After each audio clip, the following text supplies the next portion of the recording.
Okay. Not sure if you can hear me or not. Hopefully you can.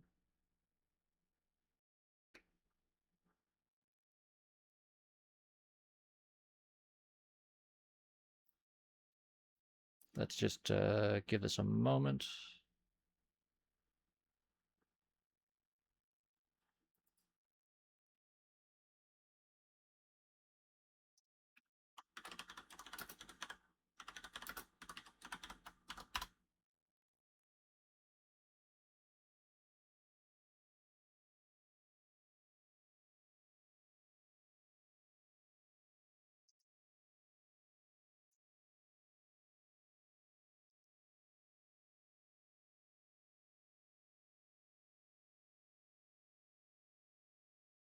Okay, good.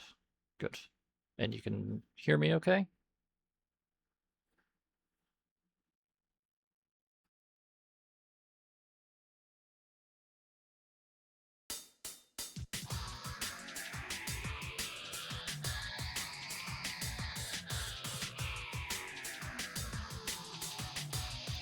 Cool. All right. My audio was just completely fucked for a minute. Ultimax. It's fine. Cool. Yeah, all of my audio stuff was messed up for a minute there.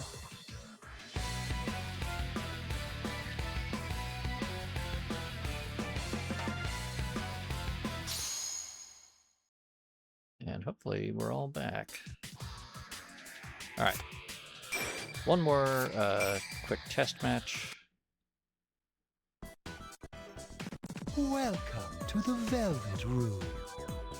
This place Let's begin. exists. Very well.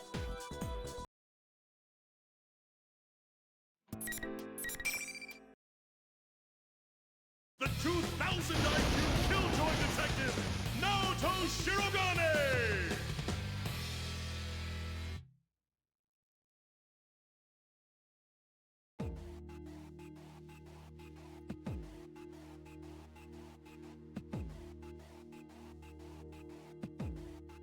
Let's see how this goes. This seems extraordinarily similar to the Dark Hour. Round 1. Fight!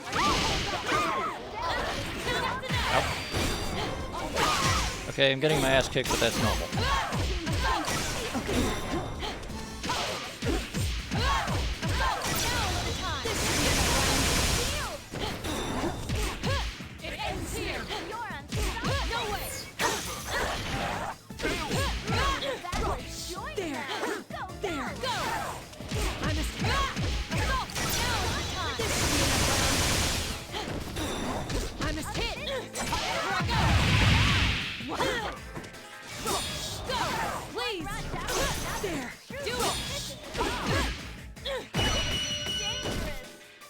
Now let's move on. Naoto That was a complete defeat. wins.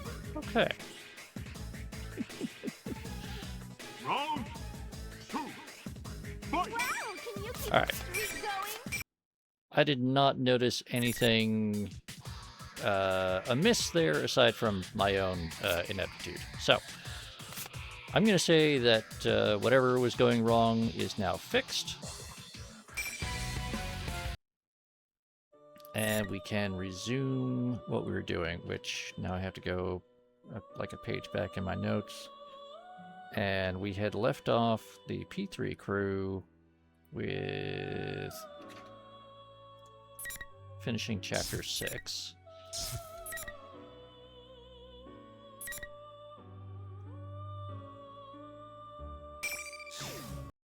Now we pick up the beginning of chapter 7. Which should be more or less just a different perspective on the scene we had. This room that Akihiko-san called the entrance of hell. Koromaru-san remains in a cautious posture and waits to see what the person who just entered the room will do. Akihiko-san pales and Ken-kun stands frozen next to me. Ah, Akihiko and Ken. It's been a while. Are you enjoying this? You! So you were the one behind this after all. Now don't glare at me like that. This is the perfect place for our reunion. It was quite troublesome to prepare. The one you're taking great pains to find will be the one giving you great pains. Or something like that. Supposedly, Sho inherited his terrible pun habit. Shuji Akutsuki.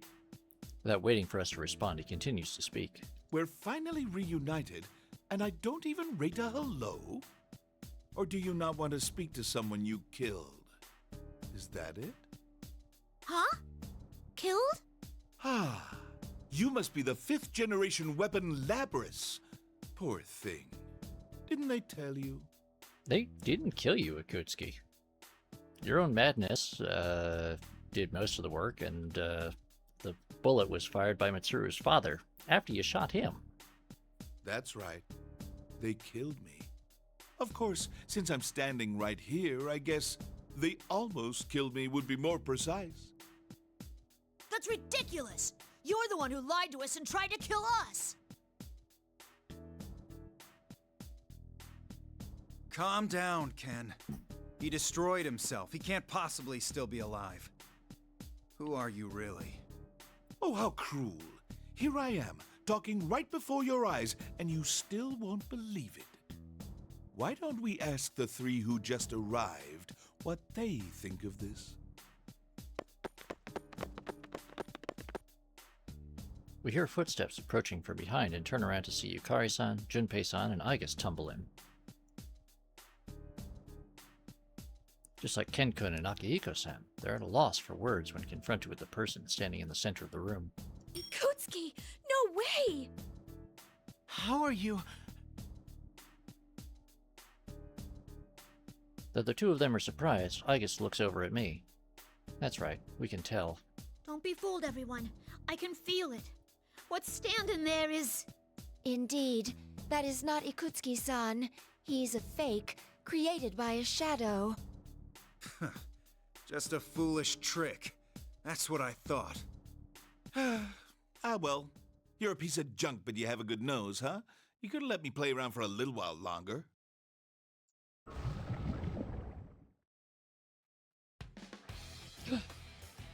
With a sudden change in mannerism and a few muttered words, the thing taking on Shuji Akutsuki's appearance crumbles. Behind the melting figure stands another person who had not been there a moment ago. He appears to be a young man, around the same age as Yukon and his friends. What appears to be a Yasogami High uniform is tied around his waist.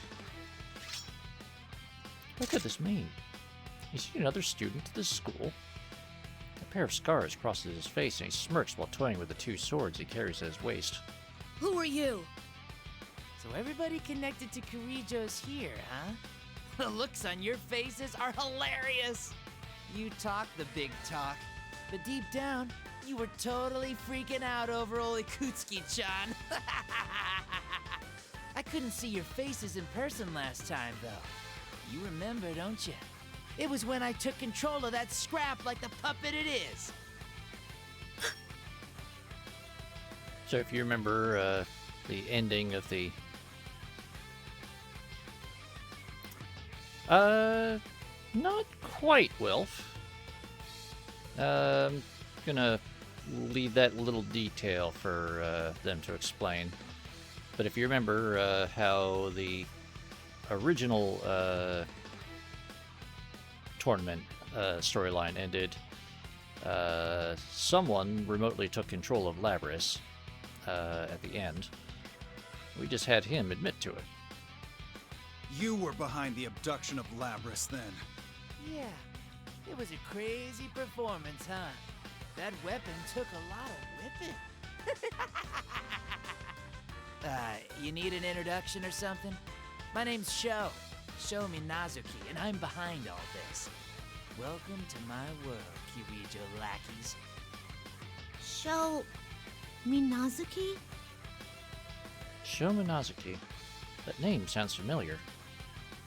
It was in the data that Kikona-san gave me before we descended on this town. A name from Shuji Akutsuki's files. It seems this young man has a connection to Ergo Research after all. What is the meaning of this? What are you setting us all up like this for? Huh?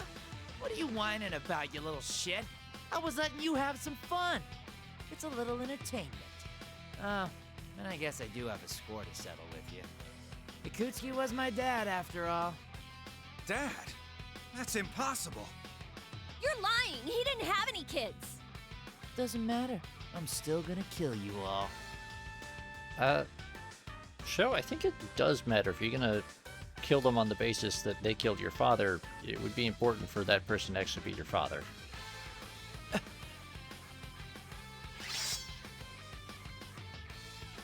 The young man draws his swords, and the light glints off them. His eyes gleam with glee, and mania of madness. So this man, he's the one behind this entire case.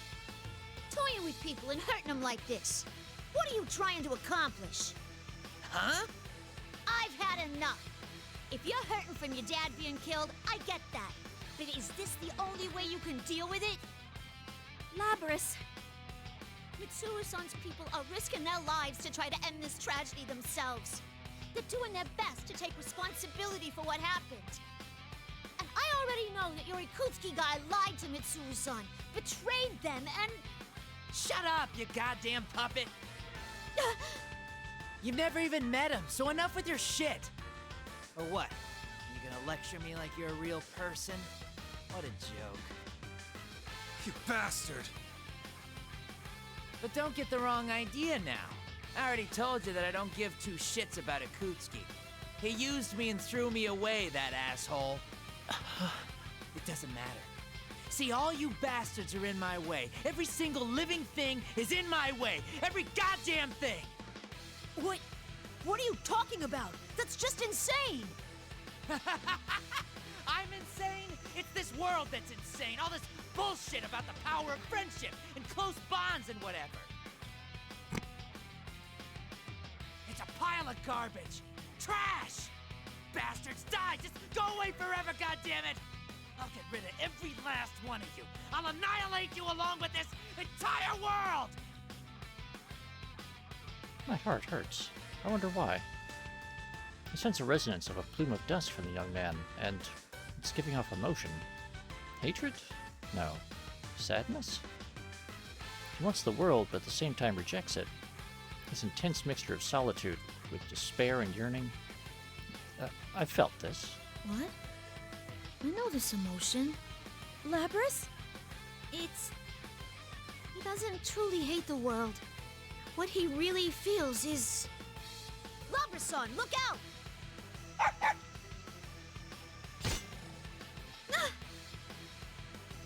Koromaru-san tackles me, and I fall sideways. A giant knife is vibrating the floor right where I'd been standing only seconds ago. Don't say another word, you failure. Ugh, what a drag. I'm tired of this. Well, I've already got enough Persona fragments anyway. Persona fragments?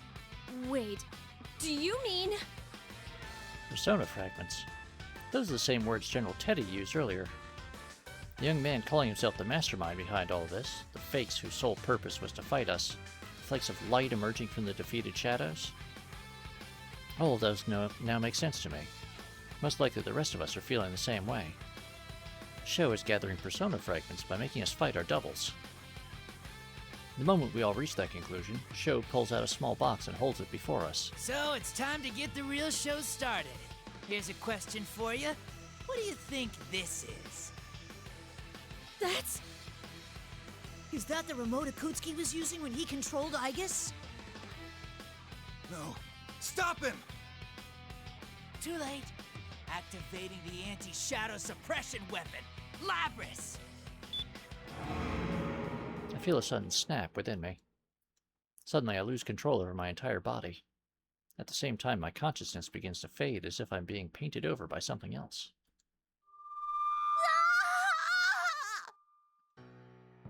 It's that infernal device that took over my body and forced me to hurt the others, just like the other day. It gnaws at my mechanical body, and all my self-control begins to slip away. Labris! Labris! This is fun! Oh, by the way, I didn't stick a device in it or anything to do this. A weapon is there to be controlled, so, of course, there's a remote control. It's been built into that thing from the very beginning. I told you I'd destroy everything, right? Friendship, what a joke. One push of a button, and it all means nothing! Sister, please pull yourself together.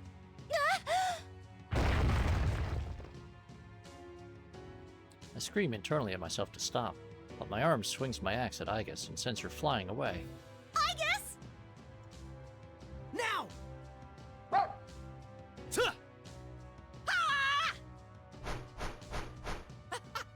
You just won't die, will ya? That's not good enough!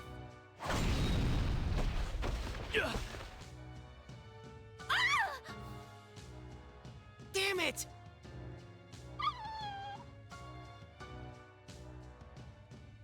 Koromaru-san leaps at Sho and tries to snatch the box away from him. Yukon and his friends follow, but Sho deals with them all in a single strike. This boy is strong. Not one of you's coming to help, huh? You couldn't anyway. My remote controller's more of a remote control-her. Kidding! Sho, that was a terrible pun. Now, Lapras, kill the scion of Kirijo first. You specialize in tearing apart your companions, right? Sho jumps back to a safe distance, then sends me an order to do just that. My legs move against my will and send me towards the crucified Mitsuru-san. No! No, I'm not your puppet! Indeed, I Wilf. have a heart of my own! A heart? Like I give a crap. You want me to erase all that too, then?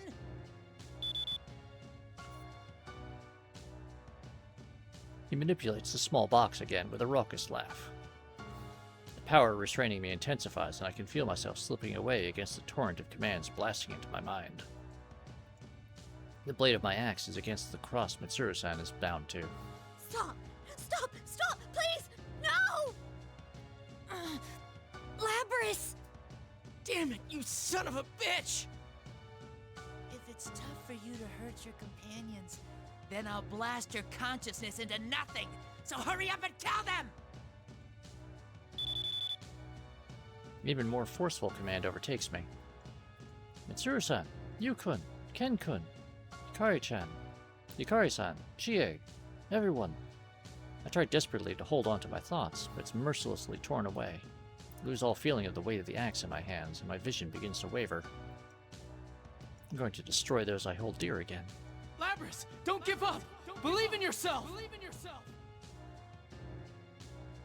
The last thing I see through my fading consciousness is Yukon. I don't want to feel this way ever again. I don't want to give up. I won't. And just like that, a sound rings out and darkness envelops me. Did my consciousness shut off? No, even in the darkness, I'm still awake.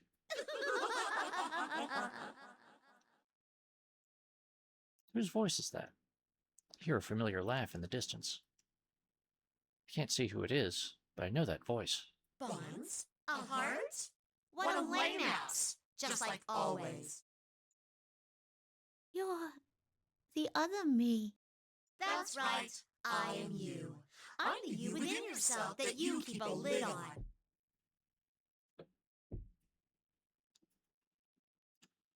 Now for allegorical violence. I become terribly confused in the darkness.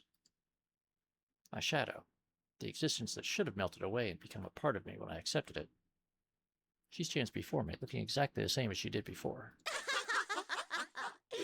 I don't think you really understand. Well, I'm in a good mood, so I'll make an exception and tell you. Your body is special. You have two memory banks. One for yourself, another, a black box that would allow you to absorb the memories of the other Lapras units when you killed them and took their name. It was such a surprise. Thanks to that, even after I became one with you, my personality was preserved in it. Oh, this is amazing. It's pounding with the resonations of the plume of dust. She gazes upwards with an ecstatic expression, then looks to me and seductively licks her lips. I've been waiting all this time for your will to weaken. And now? Now this body is finally mine! What? It's about time you ended this. Believe in your friends? Look where that got you. Am I right? Don't you hate him? Don't you wanna destroy him?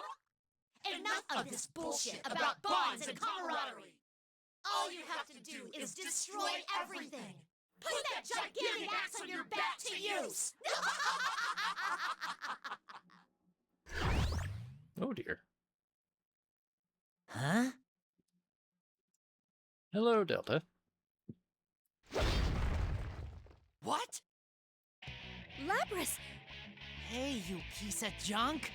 Can't you follow the simplest order properly? How broken are you? Follow orders! That voice.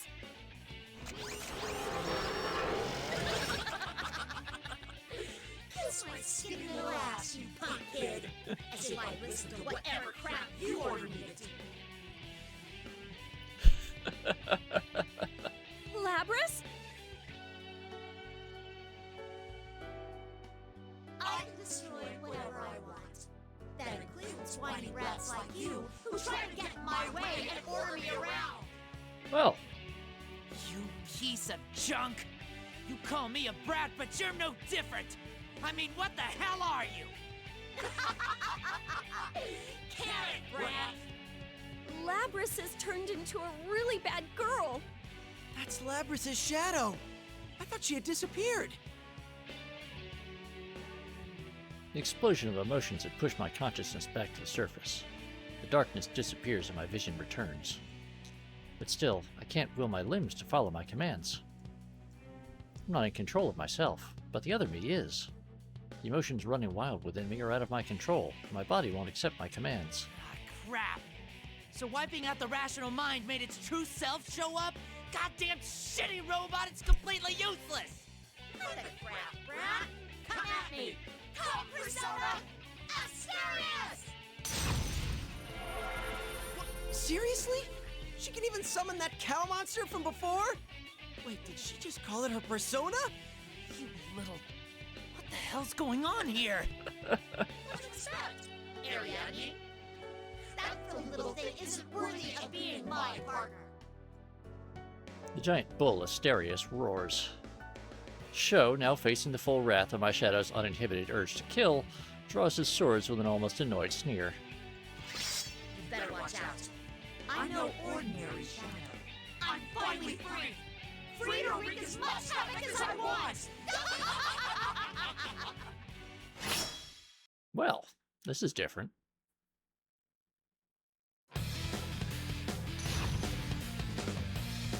But this is definitely not a fight I want to be having technical problems with.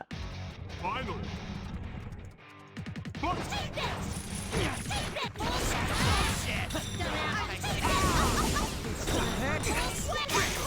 Judgment time!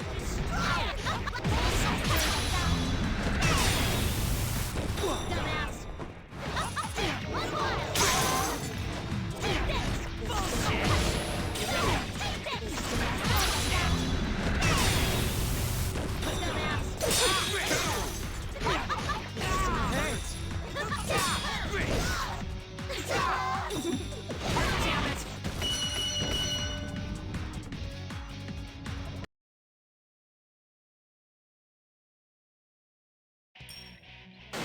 Shit!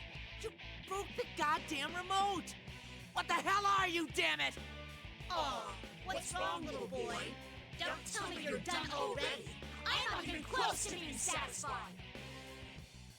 Is that the real Labrys? No. That's her suppressed emotions running wild. That show guy brought this on himself. He couldn't have known something like this would happen with Labrys' memories. But this is bad. Yeah. She was already a handful when we all went up against her. This is gonna be even worse now. Damn it. I guess I should put an end to you now. How do you want it? Ah, yes. You wanted me to tear you apart, didn't you? You monster. Try it if you can. You're not worth my time, but I don't care anymore. I'll do everything in my power to destroy you!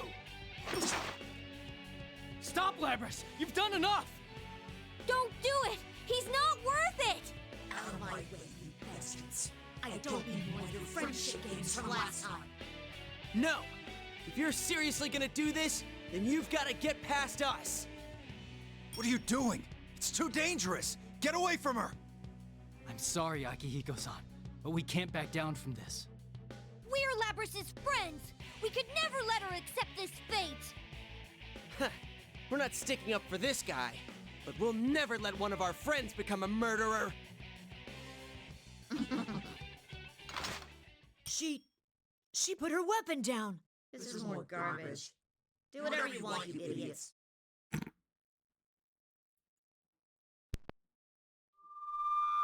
This place... What's happened to me? You. I think this is one of the only times the an antagonist in a Persona game just goes, you know what? This all just sucks. I don't want to deal with this. Fuck off. Leave me alone. I don't care. I've had enough of this shit. I'm not dealing with it anymore. Huh? You're giving control of my body back to me? You're the one who likes playing house. The darkness returns, and she briskly turns her back to me. Silence fills the area for a moment, and then I suddenly realize something. She used a persona a moment ago. It's true that she looked and acted the same as when she was a true shadow.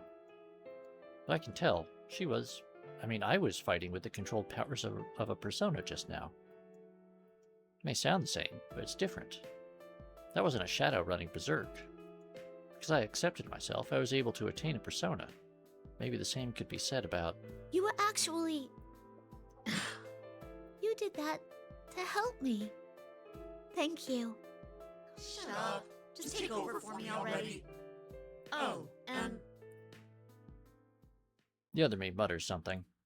I can't hear what she says, but I can tell what it was she wanted to say. Yeah, don't worry. You're me and I'm you. You do remember what I feel, huh? She's always sleeping inside of me. Even though she had forcefully taken over my body, I feel a kind of relief. Labras! Labras! Labras, are you alright? I sense myself returning to the real world, as if the familiar voices are guiding me back. My vision slowly brightens. You, Kun? Everyone. She's back to herself? Yeah, I remember. My other half saved me, and everyone else brought me back to myself. And with that, I look over towards the young man before me. There's the unmistakable reaction of a plume of dust coming from within. That plume of dust conveys an intense message to me. Now that I've been reunited with the other me, hidden in the darkness of my mind, I know for certain what it's conveying. You're actually lonely deep down, aren't you? You don't like being alone. Labras? Now what? Are you even more broken now? You think I'm lonely? If you're that mixed up, maybe destroying you would be doing you a favor. I was like you once. You just haven't realized what's in your heart. It's 'cause no one ever accepted you for who you are. Huh? Labras, what are you saying? That guy... I know, but I understand his feelings too. He was raised by this Akutsuki guy, but when Akutsuki died, he was just thrown out into the world. You can't bear to live in this world, so you want to tear it down around you. But isn't that just something you're telling yourself? Even I found a home with Mitsuru-san and them. If you just opened up your heart, you could live in this world. You could have friends. Shut up. Shut up, shut up, shut up! What the hell are you yapping about, you stupid puppet? His fit of anger cuts off suddenly, and he falls unnaturally silent. Did he faint? We look around at each other in confusion when his drooping head slowly rises, his crimson eyes staring fixedly at us. What is this? My legs! I can't... Not this power again! Damn it! This can't be... This power... I can't move. It's not just me this time. Everyone seems to be held in place due to some power. The young man slowly and calmly looks over all of us. His eyes and the cross-shaped scar between them gleam red like a silently burning flame. Stop putting useless ideas in his head. Do you intend to destroy him? You're... Allow me to reintroduce myself. I am Minazuki. Sho Minazuki. I am the one who will grant this boy his wish. What happened to this guy? He seems completely different now. Wait, I sense the plume of dusk. Who are you? I have no need to explain. This boy yearned for me, and I awakened within him. That is all. A moment ago, the young man had been increasingly agitated, shouting like a child having a temper tantrum. All of a sudden, he's calm and speaks with a measured tone. Whatever you're doing to us, is this another of your powers? Oh, don't get me wrong. This power doesn't belong to me. I'm only borrowing it. Borrowing?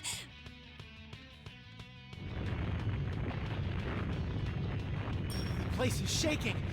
This isn't good. The building's creaking. It's about time everything was ready.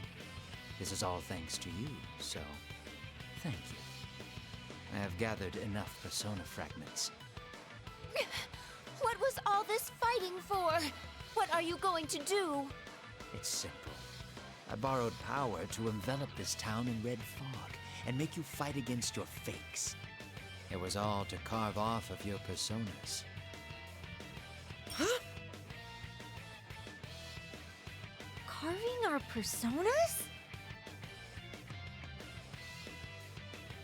That's right. Our bait truly came in handy. All that's left is to awaken that thing. So it's like we thought. This town feels like it's in the dark hour. And there's a tower similar to Tartarus.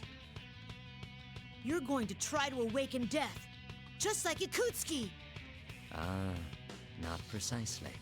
What I'm trying to awaken is not the same thing you fought against. I will grant this boy his wish and create his world.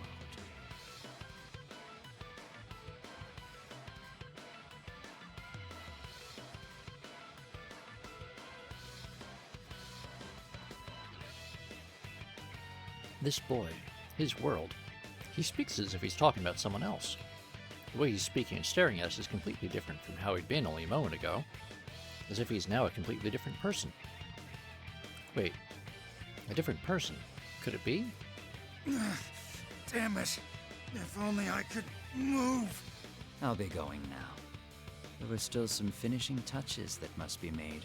You're free to come after me, but your missing friends are in danger. It would be wiser to go and rescue them.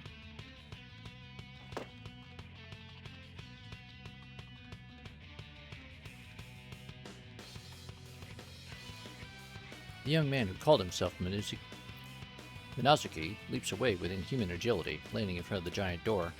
After glancing back at us, he turns away and calmly leaves the room. At that moment, the mysterious power that kept us frozen stops, and we finally regain control over our bodies. Wait! I call out in a fruitless attempt to pursue him before another presence shows up on my radar. It's not one of my friends, it's... Yukiko? No, that's a fake Yukiko-san. Hey, yeah. It's not just her. What have Rise and Naoto been up to? Minazuki just said that they're in danger. Before you worry about that, you have to deal with me. Now, bring on the ring!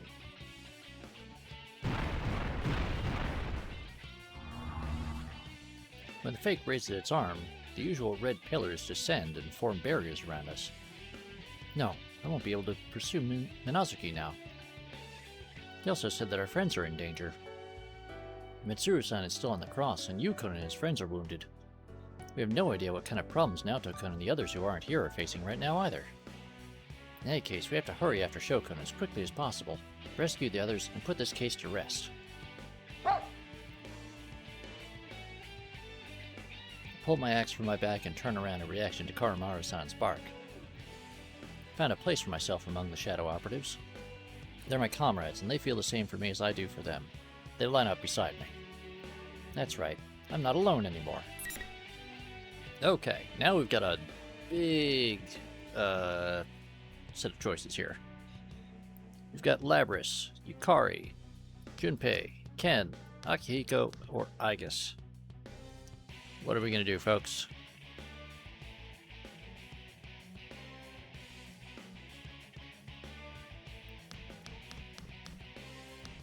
Nope.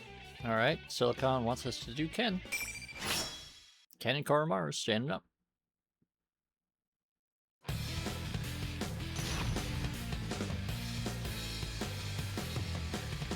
Hey, Ken's almost Grimace's age. Look at that. Finally! Show me what you've been doing. Too bad. No dodges. Too bad. Here goes. You've got a good lead. Setting up. Too bad. Here goes. Go. Too bad. Don't let this wind get to your head. Keep training. All right. Ken knows how to throw down.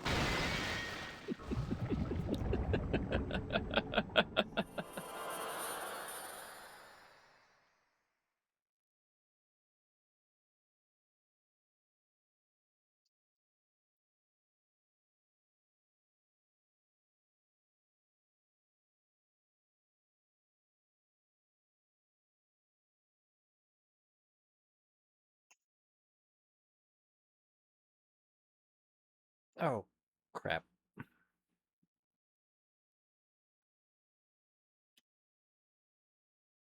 I screwed that up. 1 second.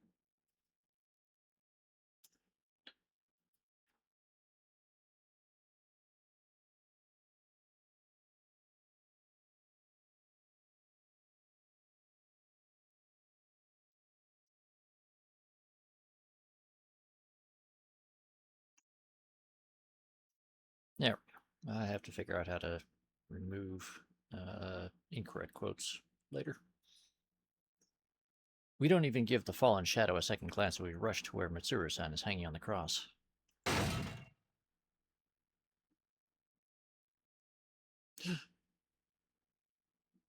My god, Wilf. You might be onto something. The sturdy lock gives us some trouble, but we finally manage to get Mitsuru-san down, and the atmosphere among us becomes more cheerful. The Mitsuru-san was quite disabled. She quickly regains consciousness. Labris. Everyone.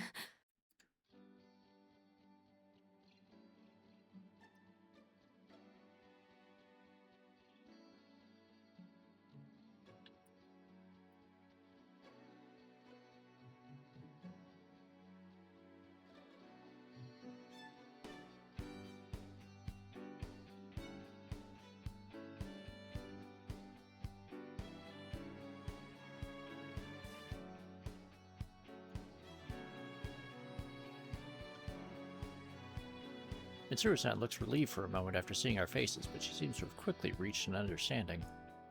Her expression quickly turns meek as she apologizes to us. I'm sorry. My judgment was flawed. I'm responsible for all of this. Geez, there you go again with that stuff. Still, I'm really glad you're okay. Thank you. It's all thanks to you.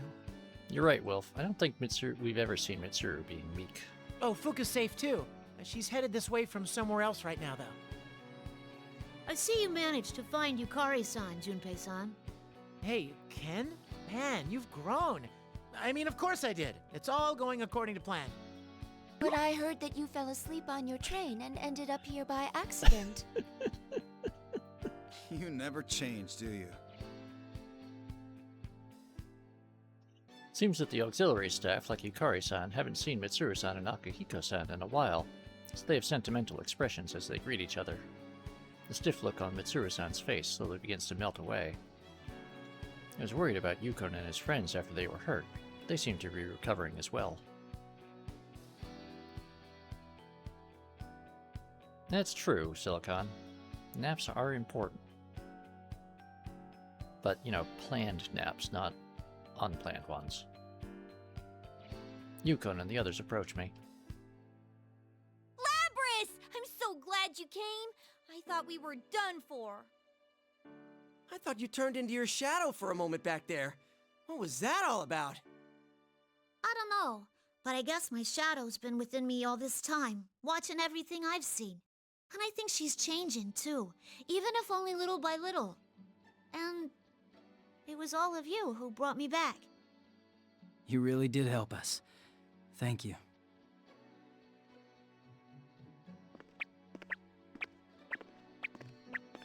As I'm conversing with everyone from Inaba, I hear some distinctive footsteps. I look towards them and see two shapes running in from beyond the fog. It's Fuka-san and Teddy. It'll be reassuring to have Fuka-san with us, since she's great at supporting us on the intel front. I bet Teddy will help us too, saying things like how he's my knight. I can't help but smile when I hear their voices calling to me. Labby-chan! Thank goodness! I was so worried about you! Labrys, you came to save us, right? Thank you. Whoa, he really is a talking costume. You're not General Teddy, right? Of course I'm not! Look at my fur! It's completely different! It's 100% genuine teddy fur!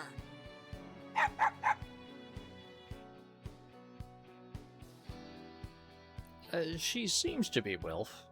Koromaru-san says that his is 100% genuine dog fur. Well, yeah. I mean, he's a dog. Hey, what kind of fur is your coat made of, Mitsuru-san? This? Kikuno bought this coat, so... No, let us save the discussion of fur for later.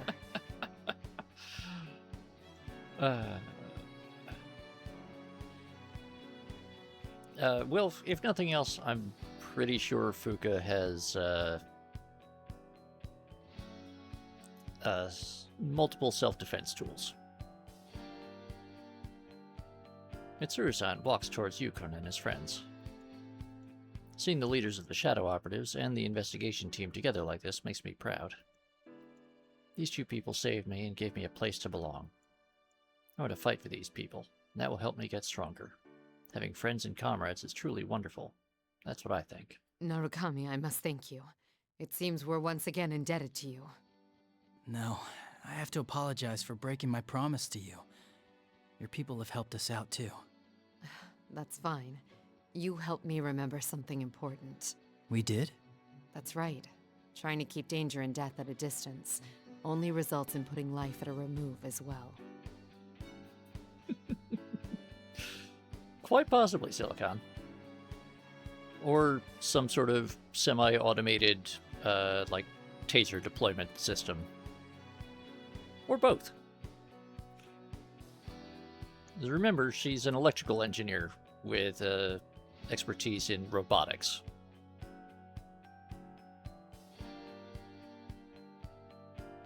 And given the deaths of virtually everyone involved in the ergonomics division, possibly now the world's foremost authority on advanced robotics and android design? Given that she's primarily responsible for maintaining Aegis and Labrys now? I knew this when I established the Shadow Operatives, but it seems that I became too focused on thinking only about the present. Mitsuru-san. Allow me to ask for your help now, Narukami. I'd like you and your friends to cooperate with us. We need your assistance to solve this case. Do I really need to answer that? Of course we'll protect Inaba. Yukun looks straight into Mitsuru-san's eyes as he answers. Seeing his sincere resolve, Mitsuru-san nods cheerfully. Yukun's friends are all smiling too, as if they're agreeing to gladly take on anything that comes their way. By the way, why don't we all compare what we know about the situation? Oh, you're on the ball, Ken. I was just about to suggest that myself. Yep. Yeah, right. You're just trying to claim his idea. I mean, seriously, how lame do you have to be to try and steal credit from someone so much younger? We each describe what we've experienced up to this point. Once we have a grasp of that, the topic of our conversation obviously shifted to Sho Minazuki. I gotta Who in the stop world doing is that show kid? It's a soft A, Didn't not he a say hard something about Akutsuki being his dad? The young man stated that he was the mastermind behind the recent events here in Inaba. He also said that he is Shushi Akutsuki's son. But the file that was given by Kikuno-san clearly said that Akutsuki had no family. Well, presumably he had a life before he was the chairman of Gekukan High. Couldn't he have had a child during that time? No, Ikutsuki had no family, let alone a child. The only things on his mind were his experiments and the fall. Yeesh, so he was a mad scientist? Oh, don't tell me he was doing human experiments too.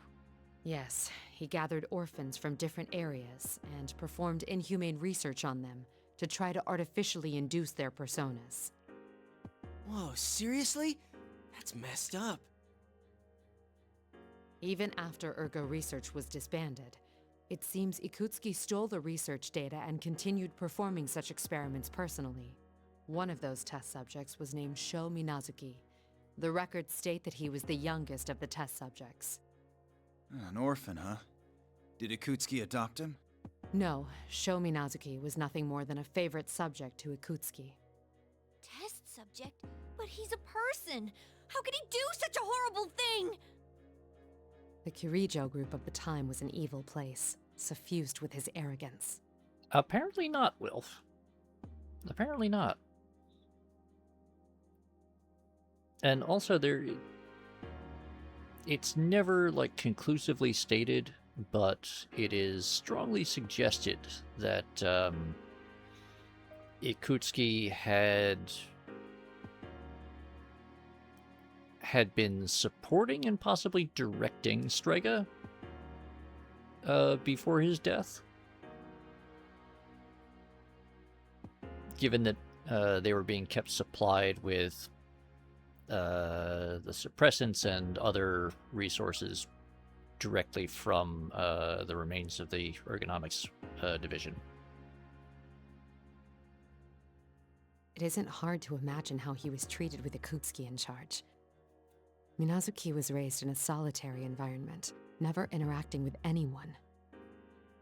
I suspect his experiences from that time greatly affected the development of Minazuki's current personality. So that's why he said Akutsuki was his dad. And he told bad jokes like Akutsuki too. Hey, that reminds me. In the middle there, he suddenly seemed like a different person. What was that all about?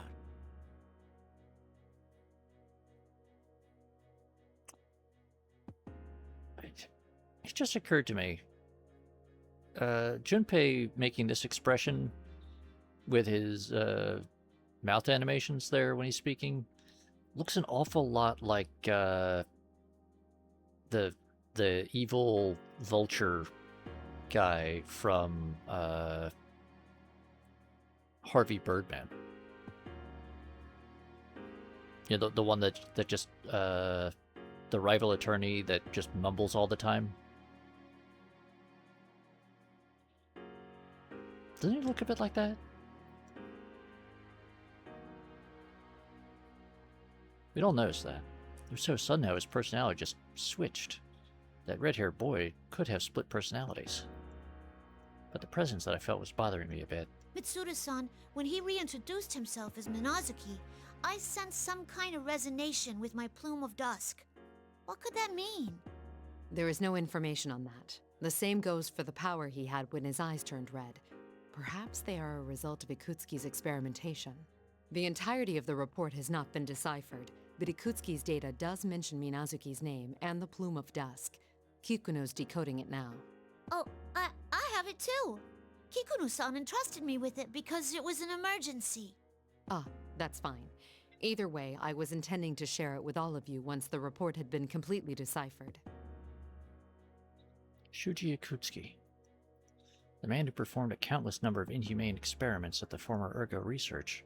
He used Mitsuru-san and the others even while serving as the chairman of Gekkoukan High School, in their scheme to destroy the world. You can easily imagine how many victims his experiments may have created. I myself am a result of a similar process, after all. So, Shokun is another one of those victims. Hey, when he got all cold and called himself Minazuki, he said that he wasn't after revenge for Ikutsuki, right? Correct. Based on what he said, it seems this Minazuki set this situation in motion to grant the hot-headed boy his wish for immense solitude. And then he was talking about persona fragments. That's right. He said that he covered the town in this red fog and was carving our personas by making us fight in it. The sense of fatigue we felt when we were on those crosses is most likely part of that same plan. Looks like we completely fell for it. But he said that he'd gathered enough fragments of our personas, didn't he? Then... Yes, he's most likely completed that step of the plan. What was that part about awakening something? I mean, I can guess that it's going to be pretty dangerous, but what's he trying to call down? I know nothing about that, but if it's similar to what we encountered at Tartarus, it's nothing welcome. Persona fragments, huh? What in the world is he planning on using them for? Is this all part of what he wants? We fall silent, full of impatience and uncertainty.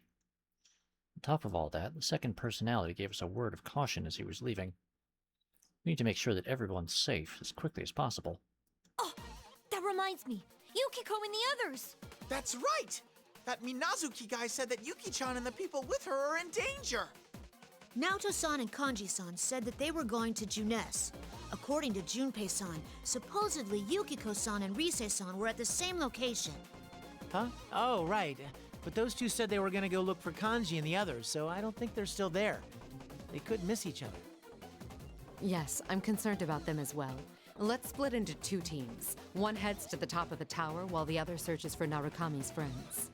Yamagishi, perform a search and try to locate them as best you can. Understood. I don't know how well it'll go, but I'll try searching for everyone. We're counting on you. Persona. Fuka-san closes her eyes and concentrates, summoning her persona to search the surrounding area.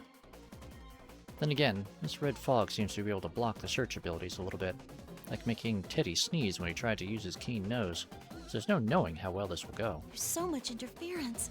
The fog might be getting thicker. Oh! I have 2 readings near Junes. That may be Kanji-kun and Naoto-kun. They seem to be moving towards Junes. And I found another 2 readings in town on the move together. Do you think that's Yukiko and Rise? Oh, I'm so worried.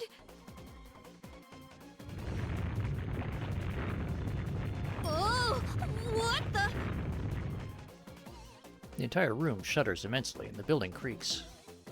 The one calling himself Minazuki is undoubtedly close to accomplishing his goal, whatever it is. There isn't much time left for us. We must hurry.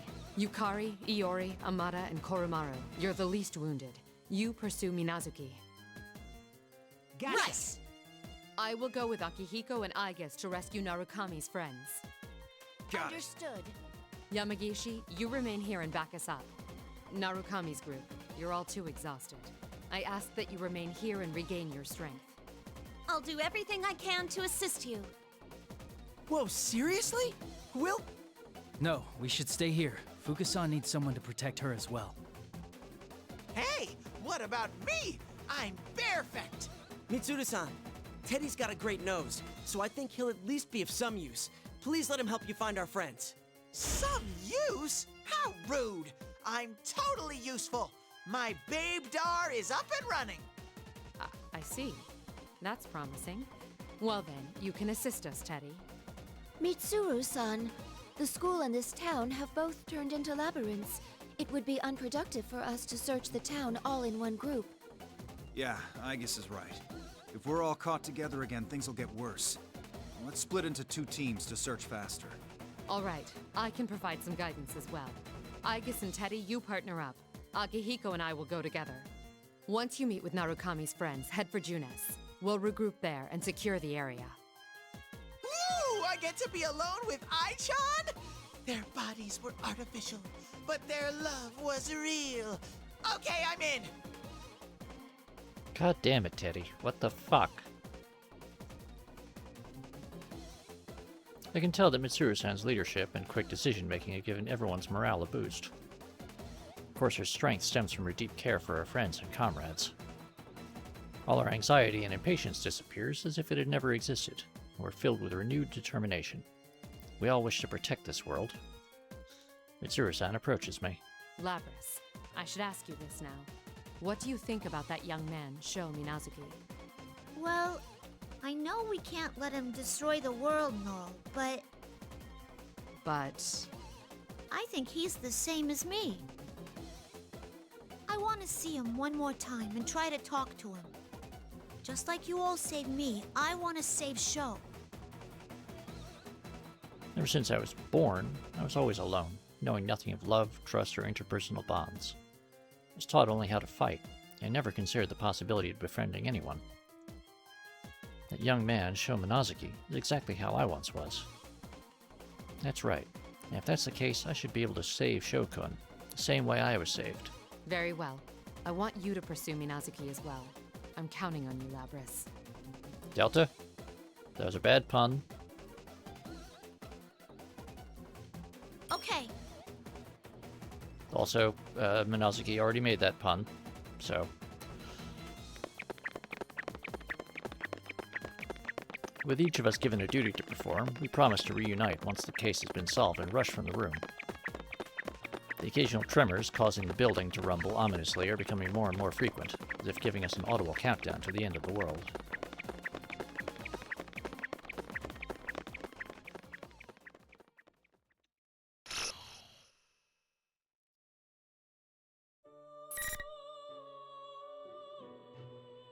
Okay.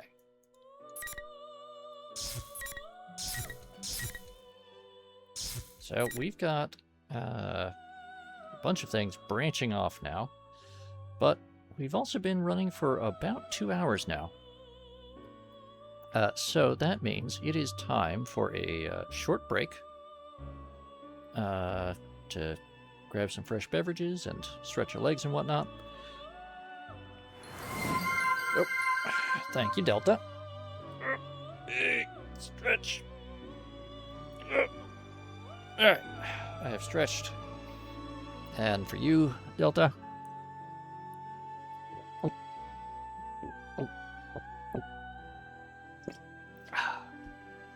Refreshing beverages. And posture check. I am, in fact, sitting up straight. And then I'm about to stand up, too, so, hey, even better. So there you go. But yeah. We'll be back in about 5, maybe 10 minutes. So about 1/4 the hour, we should be back and running, and we will continue where we just left off. So see you then.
Okay. So, we had a little bit of a break, and I went and I created a new bot command, and lots of things are happening. I also checked ahead, and well, wow, I thought we were really close to the end of the game, but we're not. So, hopefully we might almost be able to finish this today. We shall see. Yeah, Grimos, Persona 4 is really good at the whole making you think you're almost done, and that's like, ah ha ha, but wait, there's actually like 15 more things. So, you know what? We're actually gonna go ahead and just, we're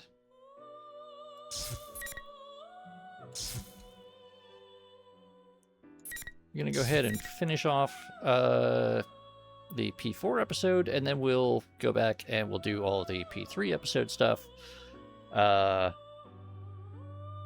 And hopefully we'll finish that off, because I was kind of hoping that there would be enough of a break that I'll have time to properly redo some of the art assets and slideshows and stuff before we start the next game. But, you know what?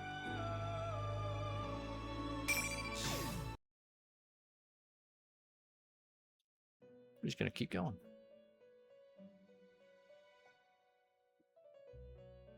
When I come to, I'm surrounded by blue. I'm seated in the usual place in the usual room. Why did they summon me now? Actually, it's probably because of my situation that they summoned me. There's no need to be impatient. I already know that this place exists outside of time. You seem surprisingly calm. Your third ordeal has arrived. Do you think you can overcome it?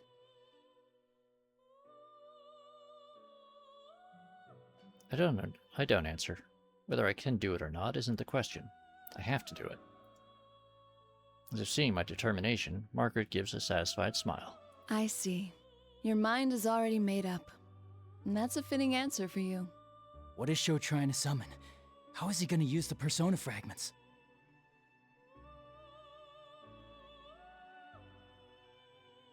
Just as I'm about to ask her to tell me if she knows, Margaret cuts me off. All I can do is watch over your journey. What is happening in your town must be ascertained with your own eyes. Honestly, I knew she'd say that. I can only shake my head and smile. Instead, I decide to ask something that's been bothering me all this time. Is Marie alright? Marie is fighting desperately right now. Calamities in your town directly affect her. Your actions will decide the girl's fate. Just as I thought. She seemed so weak when I saw her because the abnormalities in this town are affecting her. Looks like I've got one more thing to fight for. One last thing. The young man who rejects everything and wishes to destroy the world? You hold the key to his salvation. Depending on what you choose, you may be able to awaken him as an official guest. Sho is a guest? What's that supposed to mean? Just as I'm about to ask, the scenery distorts and becomes hazy.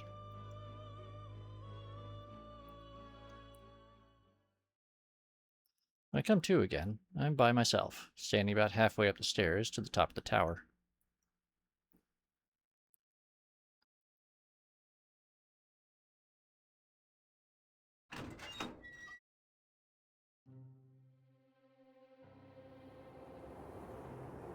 The long stairway finally comes to an end, and I step into the area at the top of the tower. Strange patterns are inscribed into the floor, and all around me at regular intervals are these eerie pillars. This was carefully arranged, much different from the distorted places we've seen up to now. Up above, a large vortex glows ominously, swallowing the countless shadows gathered here, and directly underneath is a giant crystal of some kind. Whatever that shining emerald thing is, it's floating in midair. And there, right beside it, Sho and Adachi-san. I can't help but tense up. On closer inspection, Adachi-san is on one knee, like he's kneeling before Sho. Huh? What's happening? Neither Sho nor Adachi-san has noticed me yet. I hide behind the pillars and slowly get close enough to make out their voices. Hello, Orc. How are you doing today? We're going along. I had some technical difficulties earlier, but we're back on track. You bastard! What are you thinking? You know how important this thing is! Are you trying to ruin my plan?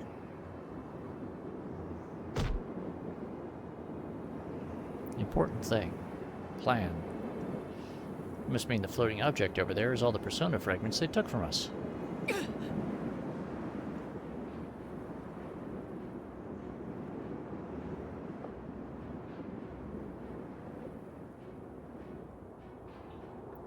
Yeesh. Sho was just looking down at Adachi-san until all of a sudden he kicked up at his body. Adachi-san's knocked back from the direct hit, and he gives a pained groan. What in the world is going on here? That's what I said. I tried to destroy those persona fragments. Oh. I struck when I saw the chance. Alright, Orc Slayers.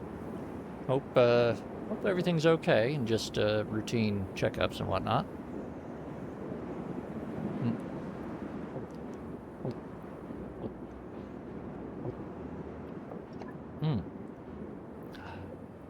Refreshing. And a stretch. And sit up even straighter. There you go. You got the whole self-care trifecta there, Orc Slayers. You worthless rat. I knew you weren't worth shit. But to think you were biding your time for this. Well... Oh, right. So, hopefully just a routine follow-up, then. Did I hear that right? Adachi-san wasn't Sho's accomplice?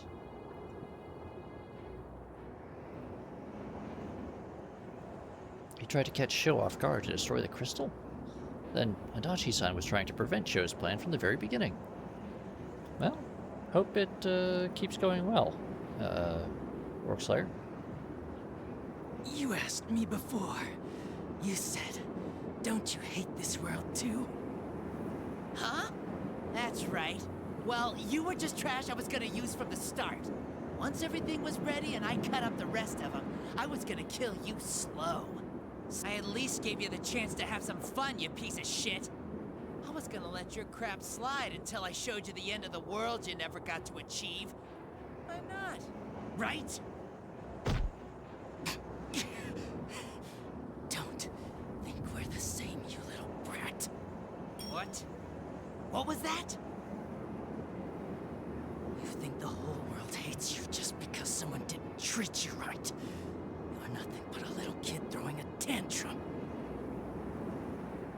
You know, I seriously hate this world. Don't put me in the same shoes as a half-assed brat like you. Please?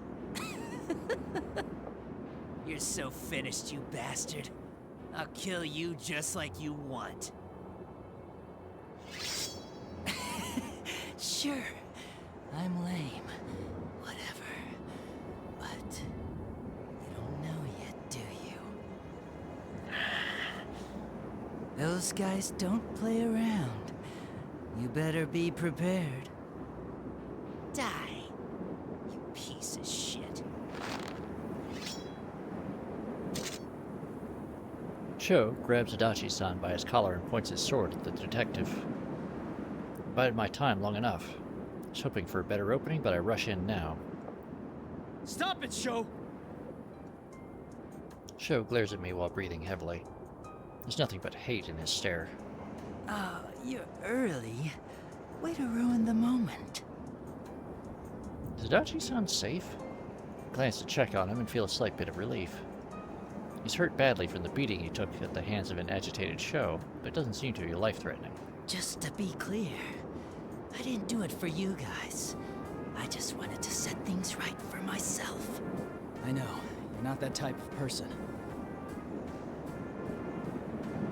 Adachi-san came here to honor his promise in his own way.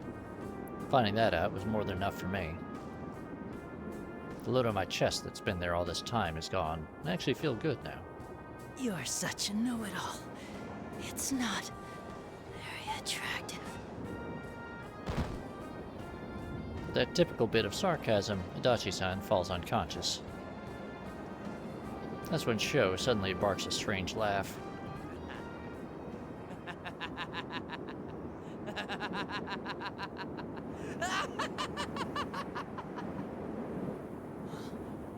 What's so funny?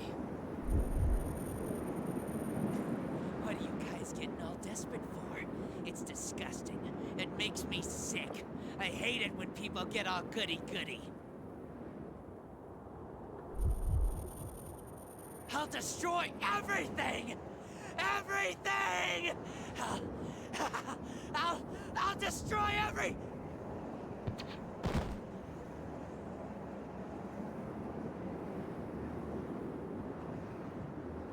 It happened all of a sudden. Like a machine blowing a fuse, Sho's enraged rant stops and he falls silent. His body goes limp like a marionette whose strings have been cut, but eventually spasms and stands eerily straight. He's getting too worked up. It's a bad habit of his. You must be the other one, Minazuki. I didn't think you would put up this much of a fight. Perhaps I should have killed you back then after all. Minazuki, you said then that you did all this to grant Sho's wish. But this isn't the way to save him. And I said that's your perspective on the matter. All I'm here for is to grant this boy's wish. Do you still not get it? That's not Sho's wish! Are you delusional? I know the boy. I know of his hatred and his suffering. His father, Shuji Yakutsuki, abandoned this boy. He used the child for his own desires and then discarded him when he was as good as dead.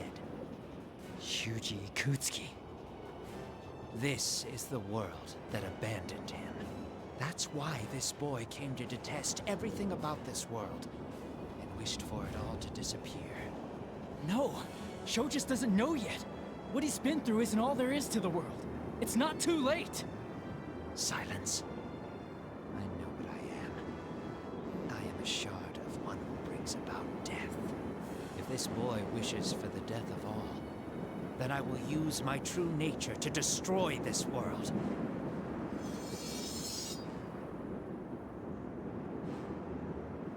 That's not it. I can tell Sho's hatred does run deep. Maybe he did wish for everything in this world to just disappear.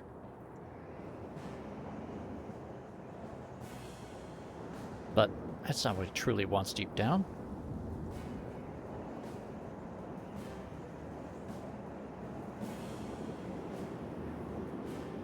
Sho adores the bond between people and yearns for that himself, but because he can't have it and the world doesn't accept him, he's had to live with such dark emotions he has no idea how to deal with.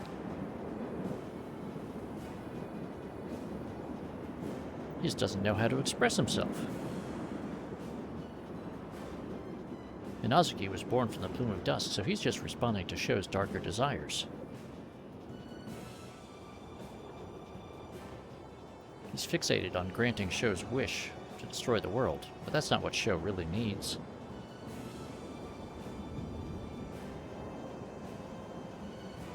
For Sho's sake, too, I will defeat you.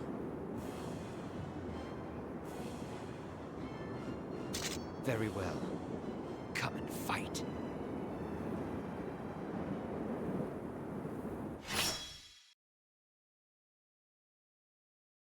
Okay, now I think we get to fight Minazuki. Oh, yep. See, he's got a persona there on his little information card. Final. You can't escape this! Nice try! Over here!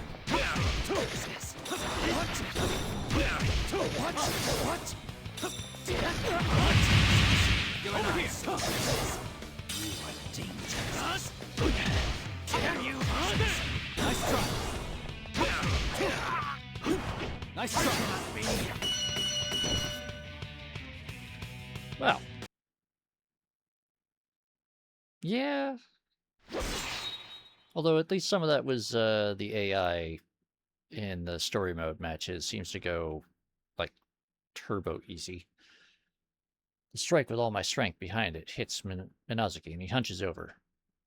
I take my sword back in hand and swing it with all the power I can bring to bear. Minazuki's knees buckle and he falls to the ground. Or so it seems. What? Minazuki won't fall. He supports his trembling legs with his own arms and keeps glaring at me as he tries to ready his sword again. I'm not done yet. Minazuki, why are you trying to grant Sho's wish? A foolish question. I awakened within this boy. It's only natural for me to grant his desires. Though he kept a cool head thus far, Minazuki barks his response at me. He keeps trying to stand despite his injuries, and all I see is the strong will of someone determined to protect what's important to him. Minazuki, you still don't understand? You're just like us. Minazuki, you are strong, but you don't realize it either. Your strength.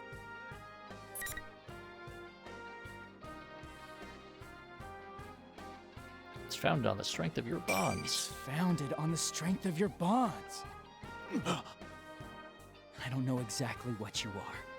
Since you were born from a plume of dusk, maybe you really are a shard of one who brings about death. But no matter how you hurt, or how badly you're about to fall, the power that lets you stand up for someone else, that comes from bonds. Impossible. I am this boy's. No one lives alone. You protected Sho and supported him all this time. You should know that by now. That's right. No one can live by severing ties with other people. If Sho doesn't know how to do this because of the life he's led, then we just have to show him how. I'm sure even Mitsuru-san and the other Shadow Operatives will accept Sho, just like they did with Labris. It's such a simple thing that even the fake Aiga-san figured it out. So there's no way that you can't see this, right, Minazuki? I see. What's with this sappy drama? You're... Aha! You must be Shochan's Minazuki-kun. You're disqualified from the P1 Climax. Time for you to make your exit! Kagutsuchi, you bastard. Yep. Got some new names being tossed around here. Kagutsuchi? Did you think I didn't know? Of course I did! I knew from the very beginning about your idea to use the power left inside a Dachi baby to suppress me! So you deduced even that. Oh, and... The General Teddy before us. No, this thing that Minazuki called Kagutsuchi gives me a look that makes some unexplainable fear rise in the pit of my stomach. You, Narukami! You defeated this fool, so you're the champion of the P1 Climax! Congratulations! Your prize is... your execution!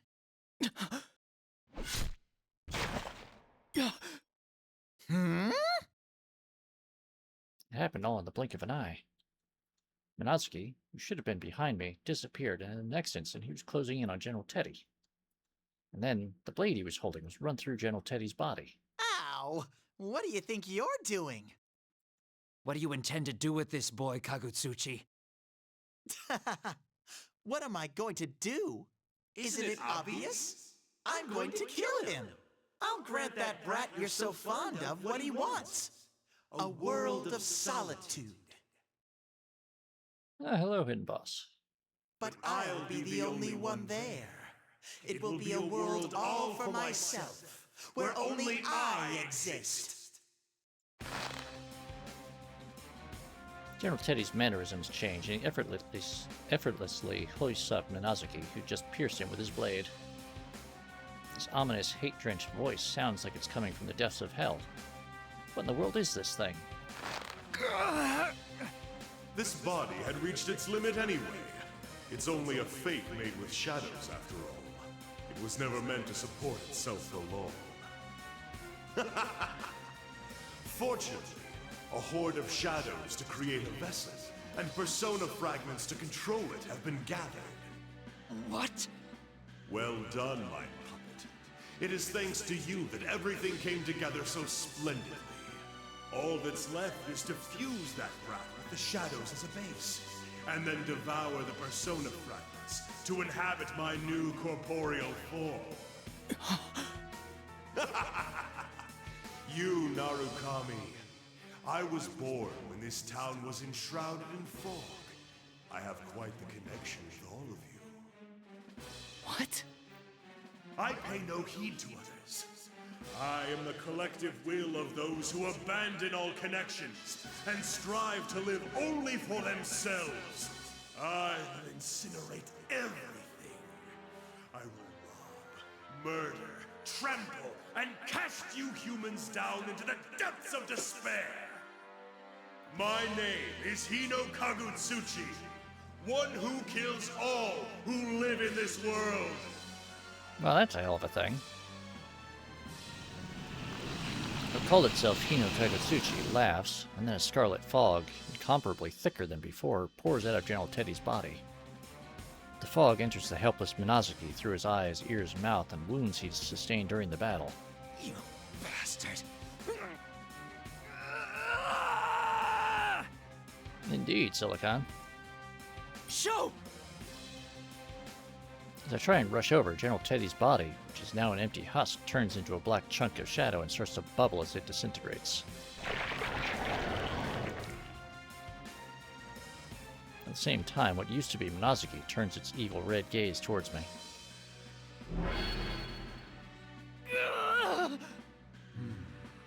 How I love to hear that cry, you Narukami. What do you think? I had lent this brat my power, but my full presence is a bit different. You're Kagutsuchi!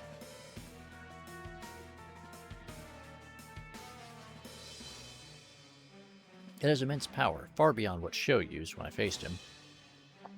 My entire body is being crushed against my will, and my joints scream out in pain. My lungs are compressed, preventing me from breathing normally. You know, Wilf, you'd think so.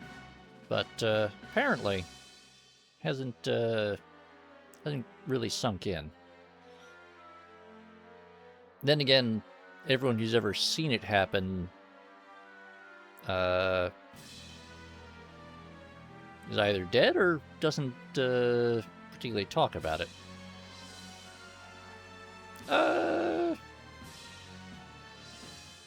Like 6 times-ish? Well, okay, up to this point. 5, I think.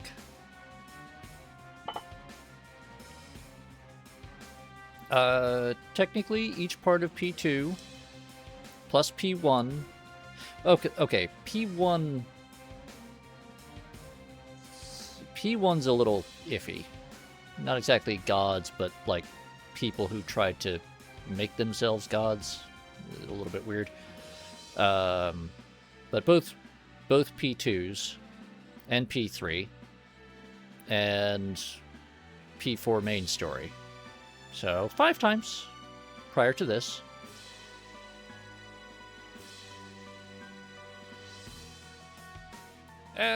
Well, okay, yeah, that's true. He didn't kill Nyx, he sealed Nyx, which is technically different.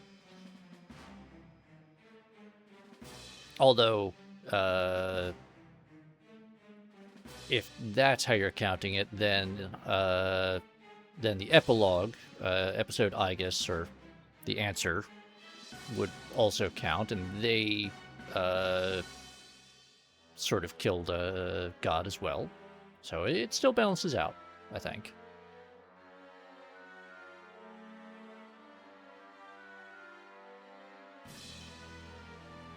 Don't worry. I won't let you die so quickly. You will live to witness my advent, and will be the first sacrifice to my power. Well, yeah, but it's a different one each time, technically. I won't let you do this! Your nerve astounds me, but I wouldn't be so sure. Your allies are about to be overwhelmed by the flood of shadows. You all fought so long within this red fog, just as I planned, and you are exhausted to your very souls. You have no hope of defeating me now. My first puppet was quite useful for that purpose. I had directed it at you with the aim of harvesting your personas, but... You mean Labrys? Ah, is that what you call it? Had I taken your shadows from my own, their own wills would have made them less obedient than I required. I learned that in the previous battles. Thus did I prepare this fog and my new scheme to carve away at your personas. Dude, it seems like you're just like coming up with overly complicated schemes. Personas are the suppressed strength of heart. Nothing is better suited to suppress the will of shadows than that. So that's why!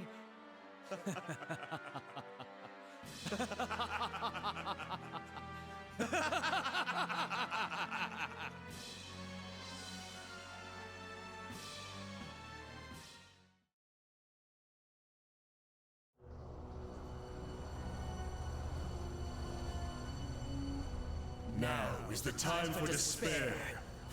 This new form that you have given me.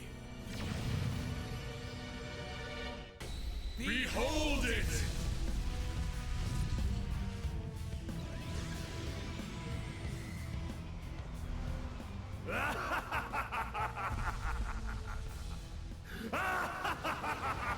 Well.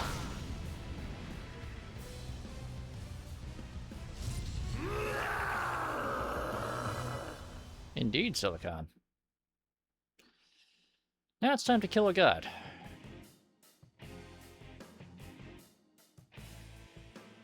Unfortunately, unlike the mainline games, this boss fight is actually stupidly overly difficult and requires you to be able to pull off like one really complicated super combo. And I suck at it. But we're gonna give it a go. The giant shadow that shows itself through the severe quaking and gusts of wind slowly approaches, all while spewing out fluids that look like red, stagnant blood. Oh, really? Again? With the posture checking. Alright, alright. This is the vessel we ended up giving Hino Kaigotsuchi, a giant form made from the fusion of countless shadows. A real monster. And stretch. And hydrate.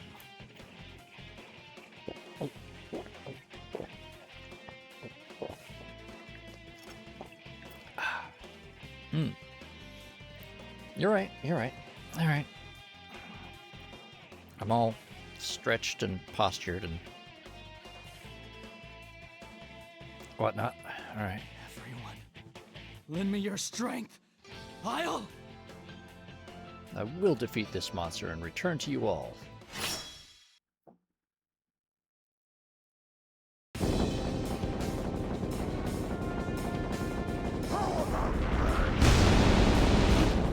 Nice try.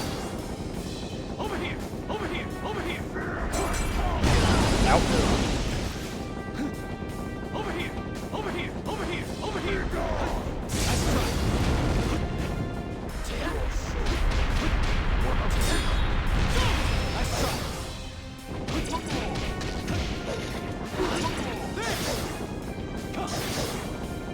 Nice try. Nice try. Nice try. Ow. Shit. Well, thank you, Wilf. Over here, over here, over here, over here. Over here, over here. Ow. Cease. Over here, over here, over here.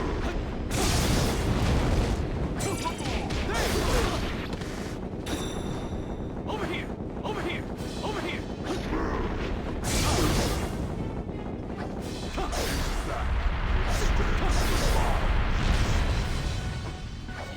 Over here. Ow. Okay, I actually did a little bit of damage there. I got a couple of good hits. Over here. Izunai. Ow. Over here.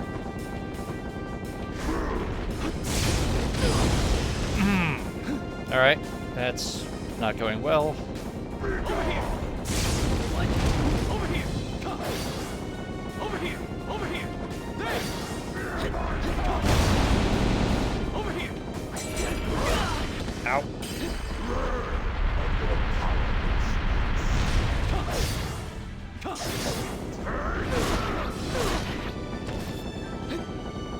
Over here. Over here. Over here. Over here.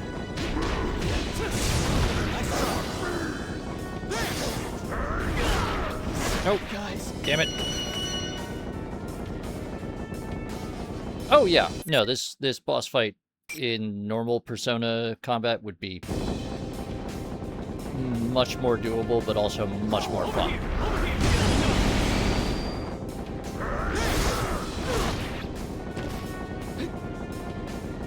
I mean, part of it is it.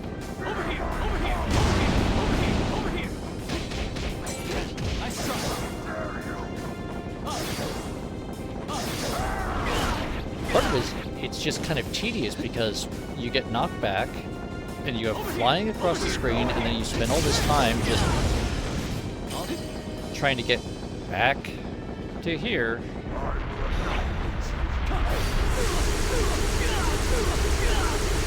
And then this bullshit happens. Then you get thrown back. Over here, over here, over here. Over here. Over here. Nice try. Over here, over here. What? Damn.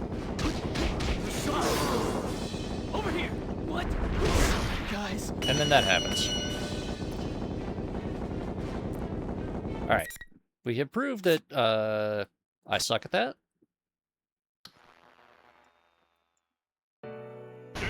Yes, yes, yes. I know, I died. Cool.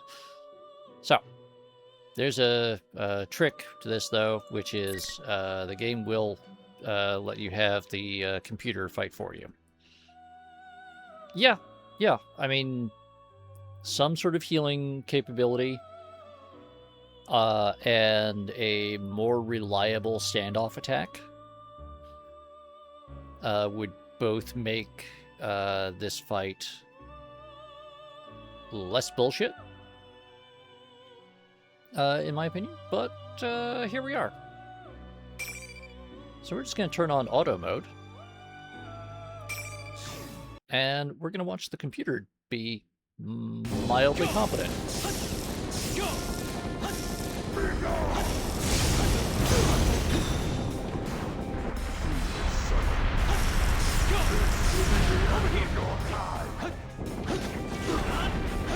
Notice even the computer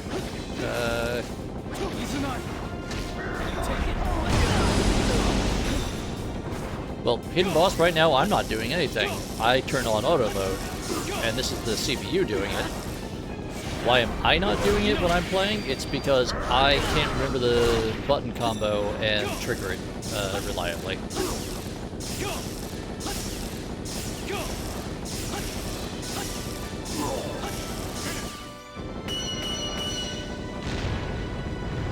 And there you go. The computer knows how to cheese that fight.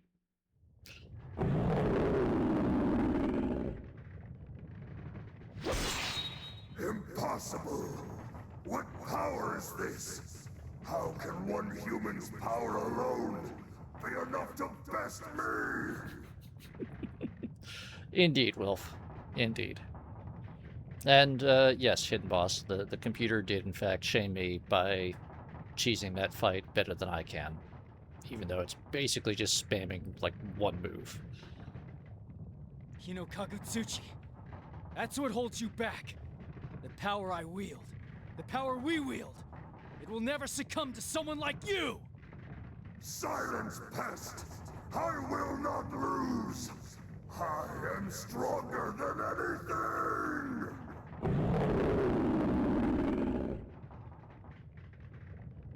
Kagutsuchi's giant arm swings up high into the sky.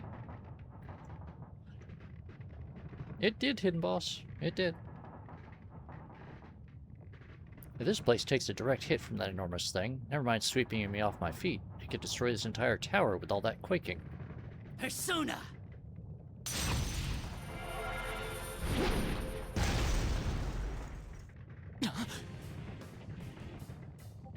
Faster than I can call my persona, the other Izanagi flies towards Kagutsuchi from behind, slashing its giant arm and knocking it back. Adachi-san? What are you doing? I set everything up perfect for you, and you still didn't finish it off before I woke up. The way he scratches his head and rolls his eyes, without a doubt, that's the Adachi-san I know. Did he save me? Up until now, he's just dropped hints for us here and there, never doing anything to help us out directly. Seeing me surprised at this small change, noticeable only to those who know him, Adachi-san furrows his brow. He's displeased in an ever so slightly embarrassed way. Hey, what are you spacing out for? I don't have time to waste either. So let's hurry up and put it into this! Right.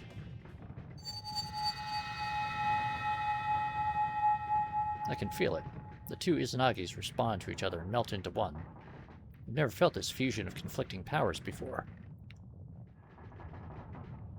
They eventually coalesce into a sword, which launches itself toward Kagutsuchi's enormous roaring form. Izanagi!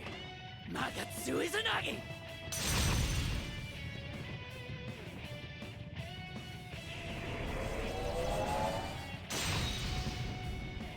A little bit, Wilf. Very, very slightly.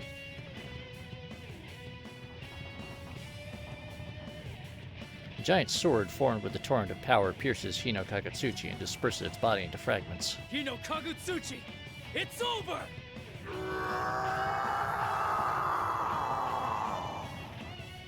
Oh, yes, Grimos. I mean, he still, you know, did all the murders and whatnot, so...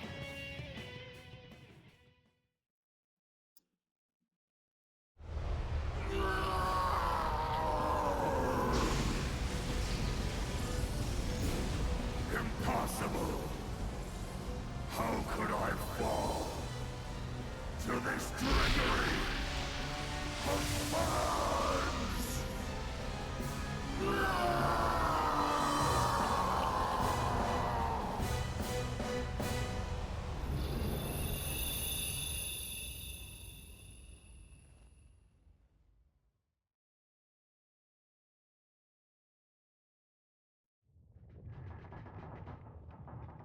After Hino Kagutsuchi's body crumbles away, the red fog disappears little by little from our sight, and the area is covered in silence. The night sky turns back to its usual color, a beautiful moon shining in the sky. You know who gave him a gun, Wilf? Hino Kagutsuchi.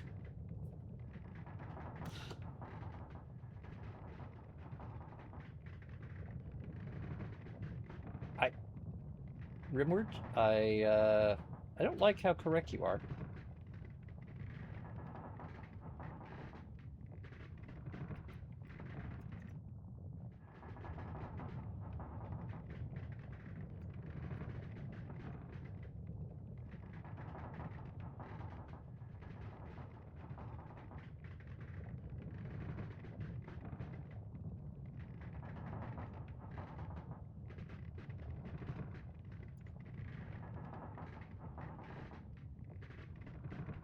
My sincere congratulations on winning the P1 Grand Prix.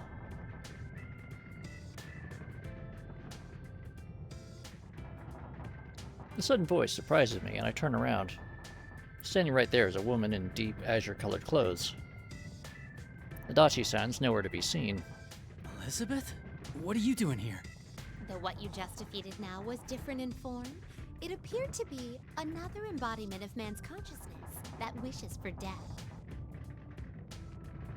And suffice to say, I had my own reason to witness its end. Your own reason, huh? That is correct. I don't really get it, but she probably means that she came to witness Hino Kagutsuchi's end. It's fine, since it's over now, but couldn't she have at least helped out a bit? Not that I'd ever say anything like that to her face. Heard before that Elizabeth has her own wish. And trying to grant it was why she left the room. Maybe she's cooperating with us in her own way. By the by, you, this tower will disappear momentarily. Huh?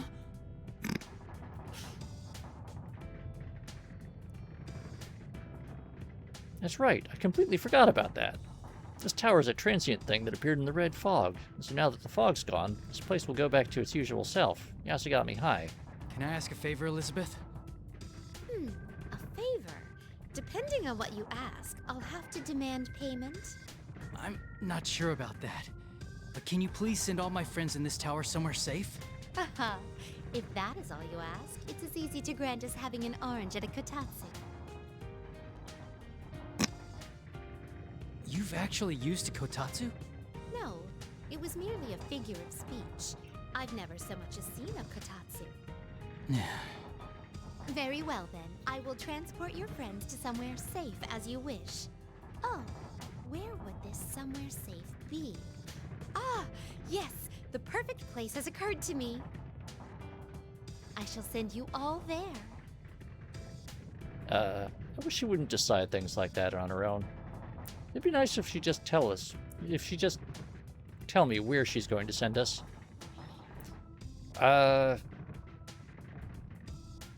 You know, Wilf, that's a good question.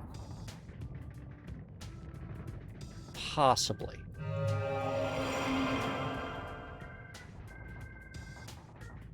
But before I can ask her, she raises a hand, and my vision fills with such brightness that I forget to argue. Wait, where is she sending us? Well then, you. Hasta la vista, baby. Until the day we meet again. Farewell! I like how they give her the little zip sound effect.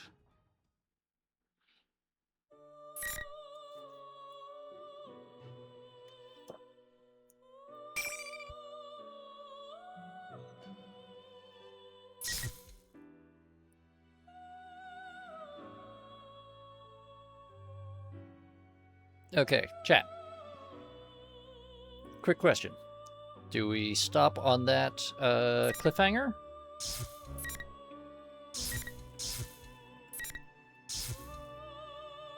And go back to episode P3? Or do we do the epilogue and conclusion stuff?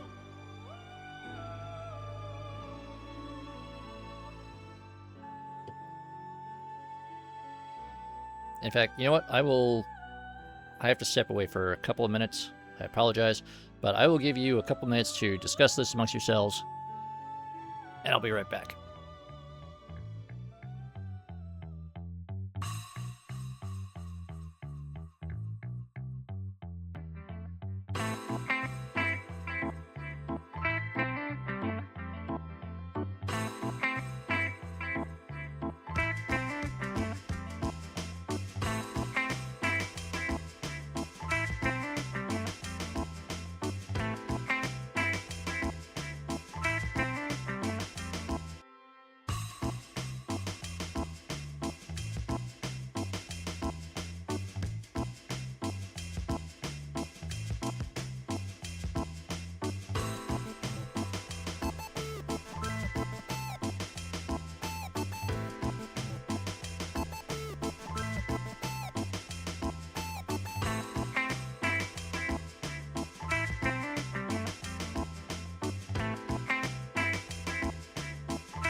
Okay, I apologize about that.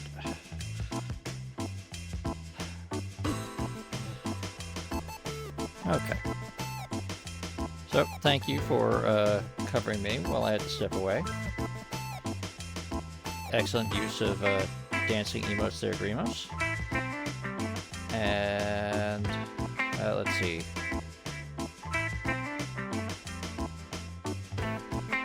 Okay. Looks like everyone seems to want to see what P3 is up to before we go and do the conclusion. So, we finished there.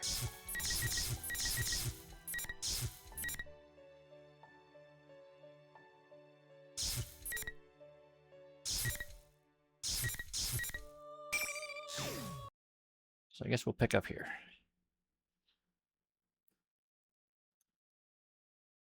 After seeing my companions off, I concentrate and find everyone's locations.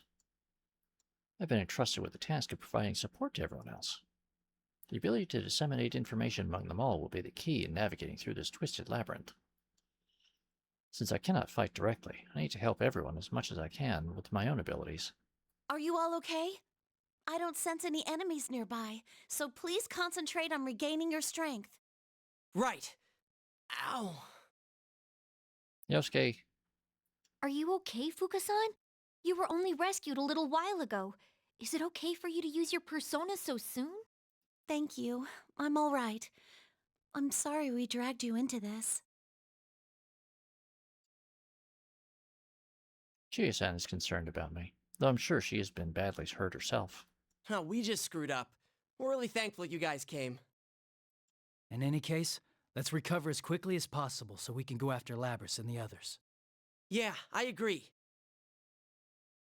It's not just Chie-san. When the persona users of Inaba found out that I was being held captive, they all put themselves in danger to find me. Makes me truly happy to be able to fight alongside these people.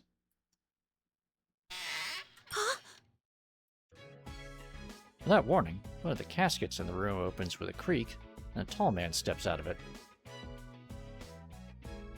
Blue clothes, silver hair, golden eyes. Who in the world is he? I can sense his power, but I feel no hostility from him. He doesn't seem to be a shadow. Ah! A ghost! Ah! Why are you screaming? We're the ones you freaked out! Oh, I apologize. I was caught in the moment. Those clothes. They're very similar to the dresses Margaret and Elizabeth wear. Ah, so you are acquainted with my sisters. I am their younger brother, Theodore. Elizabeth? That really strong girl with the book? What's her family doing here? Well, my sister has given me a task, so I've come to the world outside. But along the way, I sensed the presence of Elizabeth nearby. And that's how you came out of this coffin? What kind of horror flick did we walk into? Elizabeth is close by? She's tremendously powerful, but I don't sense her at all.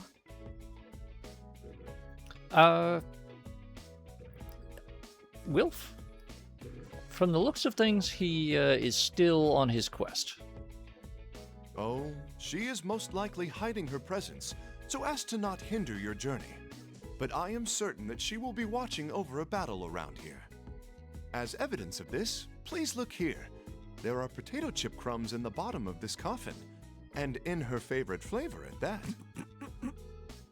Well, if anyone was gonna eat potato chips in a coffin, it'd be her. These guys are putting kind of a damper on the urgency of this situation.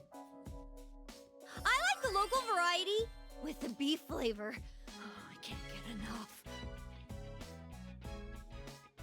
Actually, you know what? Wilf, does Walker's still do the steak and onion crisps?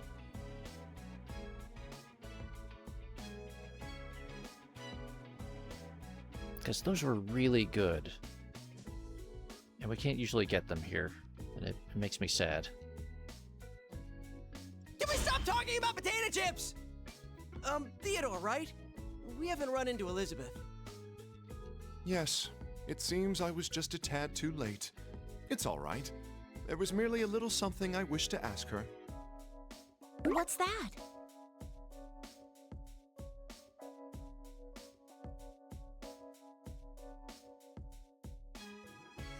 This is how Theodore's story goes.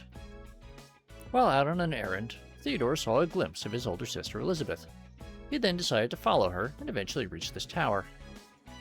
What he describes as being out on an errand during a situation like this seems odd, but Yukun seemed to understand and said that this man's sudden appearance makes sense if he really is related to the person he claims to be his sister. It seems that the man in blue is able to move about without being constrained by the rules that we've all been having trouble with. Could that be related to why he feels different from everyone else? Theodore wanders around the room for a bit, but eventually he seems satisfied and comes back to us. Upon closer inspection, it seems you're all quite wounded.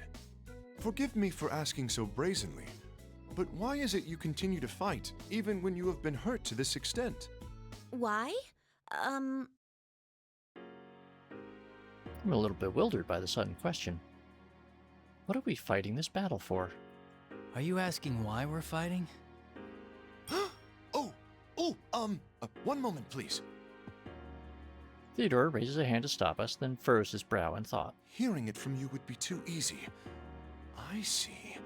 Could my sister have given me this opportunity to see the outside world, to broaden my horizons? Are you all right? Please forgive me.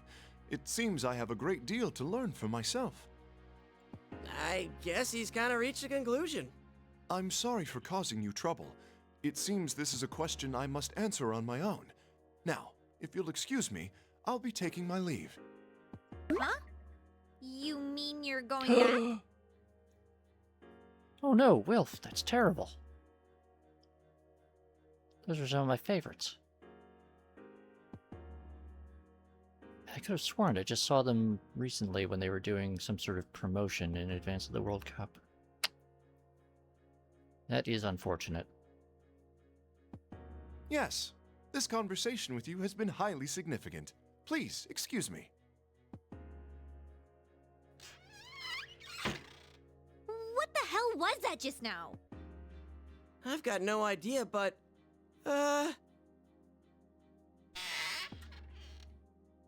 Wait, what now? I'd almost forgotten. If you truly are in a great hurry to reach the top of this tower, then please make use of this door here. Well then?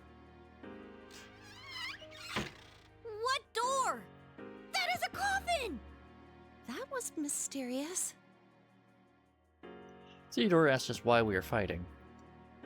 The reason I had such a hard time finding an answer is because I couldn't find a way of putting it into words. I mean, we all have our own reasons for being here.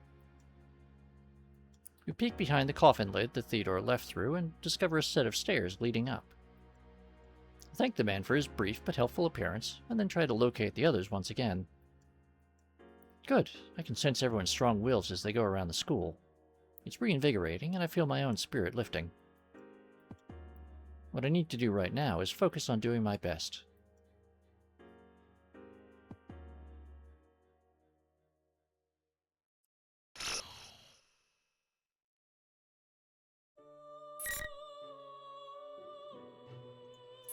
Okay, so, let's see.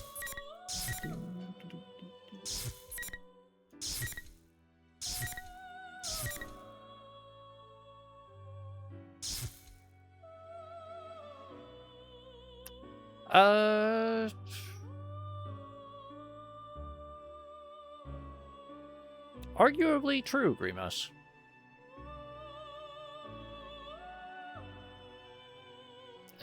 Which is a little odd, given that Margaret is the oldest and Marie is technically the youngest. And also not really one who rules over power, which complicates things slightly. But now, we have a decision to make, chat. Sonata or Aegis? I will warn you, Aegis has Teddy with her.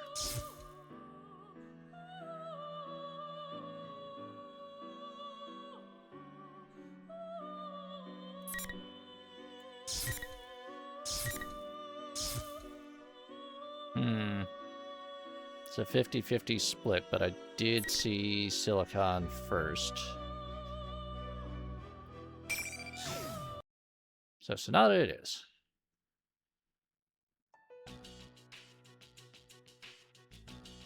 In order to search for the Inaba persona user, me talk real good like. In order to search for the Inaba persona users, Mitsuru and I searched the school building for an exit out of the tower. But the interior of the building has been warped into a complex maze. I don't think we'll get out that easily. I'm detecting a set of stairs just up ahead. Would you please try going down a floor? Got it. Let us know if anything else comes up. This maze is rather troublesome. We must hurry on.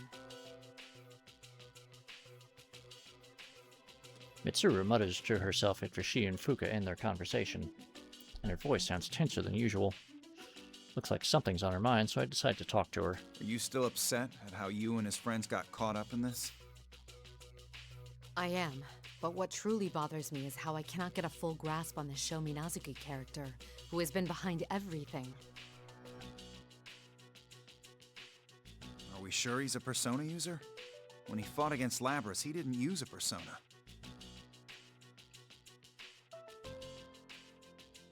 In addition to that, the one who called himself the person behind Labras' disappearance said that he had no persona. Granted, that could have been an act to confuse us, but that still seems like a very unclear way of doing things. It's hard to believe that what he'd said was just an act. When I spoke directly with Minazuki, I saw his persona myself. This matches with what Narukami and his friends attested. Could he have an accomplice? An accomplice? Akihiko, this is only a hypothesis, but what if there were two Minazukis to begin with? Two? You mean the one who called himself Sho and the one who called himself Minazuki are two different people?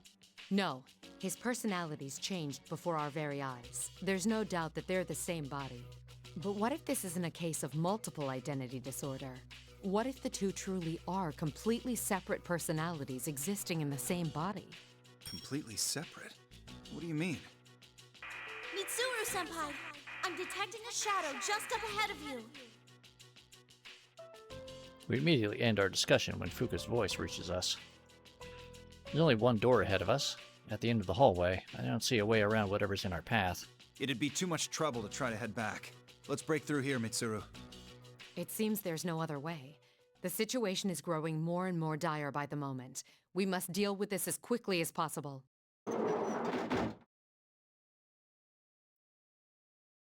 We rush to the door and charge inside.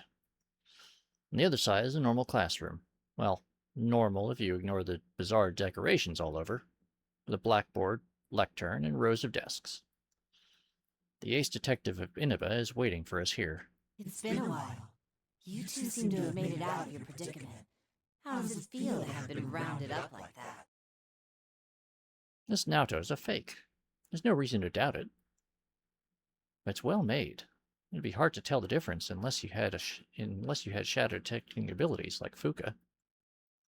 If the enemy's goal wasn't to carve off pieces of our personas in battle, these accurate doubles could easily have been used as weapons against us. Enough idle conversation. Let's get this over with. We don't have a lot of time. Wait, Akihiko. As I get impatient to go into battle, Mitsuru's voice stops me. True, I guess we should listen to the fake's dying words. We may be able to gain some clues after all. There's something I want you to tell me before I slay you. What is it? You can ask, but it doesn't mean I'll answer. Who created you fake people? Who is Minazuki?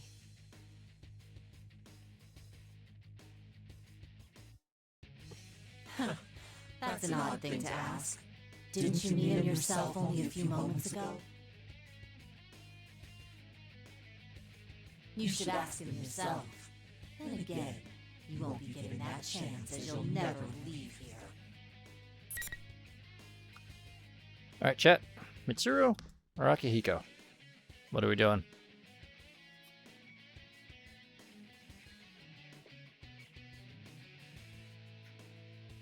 Mitsuru?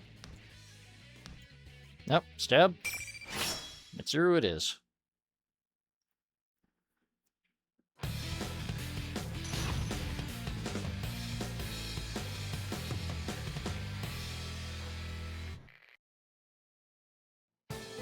Final. I'm coming for you! Hold back! I'm coming for you! One mistake! Better luck next time!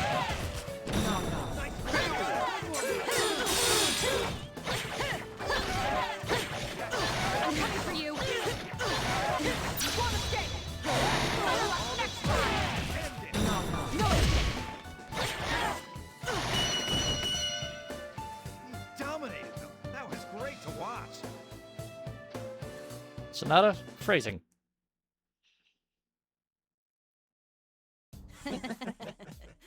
That was enjoyable. Please sit back and enjoy the spectacle of extinction. Well then.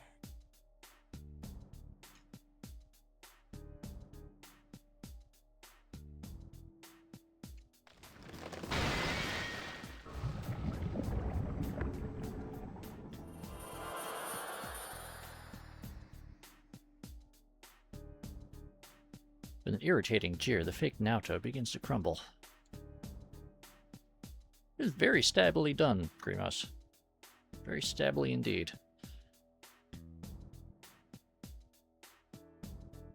The red pillars disappear as well, and a set of stairs leading downwards appears inside the classroom. Mitsuru-senpai! Akihiko-senpai! Are you alright? Yeah, no problems on our end. The shadow disappeared before we could get any information out of it, though. We can't waste any time. Let's keep moving while we talk.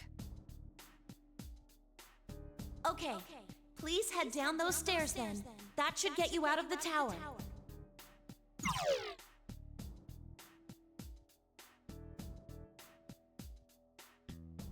We follow Fuka's directions and head for the exit. Along the way, I decide to pick up our discussion on Sho's true character. Mitsuru, back to what we were talking about earlier. It looked like Sho changed right in front of us. He switched personalities. What makes you think that it's not the ordinary form of split personality? Do you recall the conversation in the limo about Ikutsuki's personal experiments?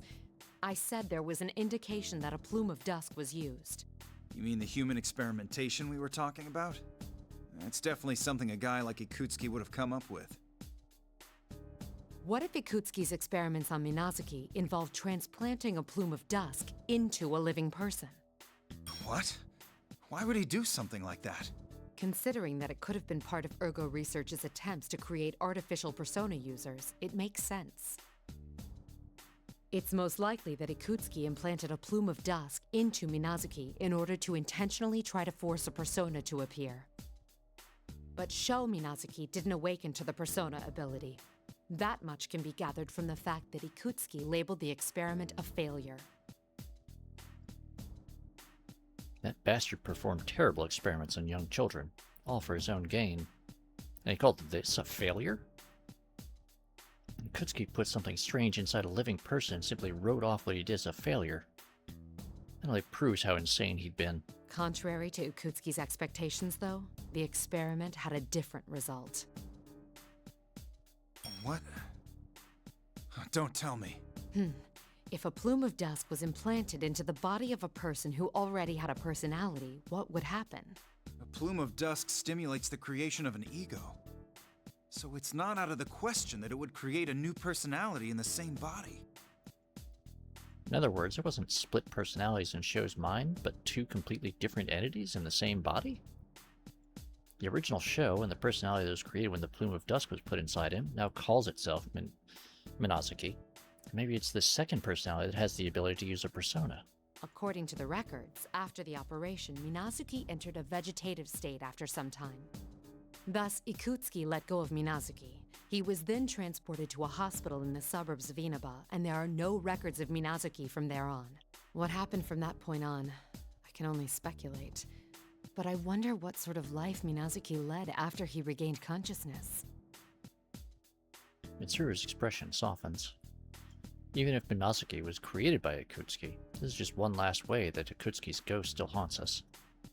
Ikutsuki's research only followed similar experiments created by the Kirijo group. If Sho's past is as Mitsuru describes, then he's yet another victim of the Kirijo group, not just an enemy to be defeated. Not long after we pass through the main entranceway, we see a path leading to the school's gates, which are painted a strange pattern. Beyond that, nothing but red fog. There's no telling what state the town is in right now. Labra said that she wanted to speak with Minazuki, and now, so do I. We'd better rescue Yukiko's group and get back here then. Indeed. Let us accomplish our duties with haste. There's no point in denying that Kirijo is partly responsible for this series of cases. That truth won't change. It's obvious that this is weighing heavily on Mitsuru's shoulders since she is the head of the Kirijo group now. That's why I believe I truly understand how Mitsuru felt when she made the choice to step back from the front lines earlier. She put trust in her comrades. That's how it should be. We can count on our teammates to get the job done. Fuka, what's Yukiko's position? I sent something southeast of there. Please be careful.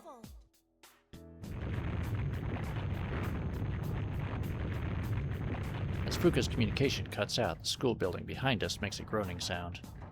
It's so loud now I get the feeling there isn't a lot of time left. Mitsuru and I nod to each other before we begin running towards town.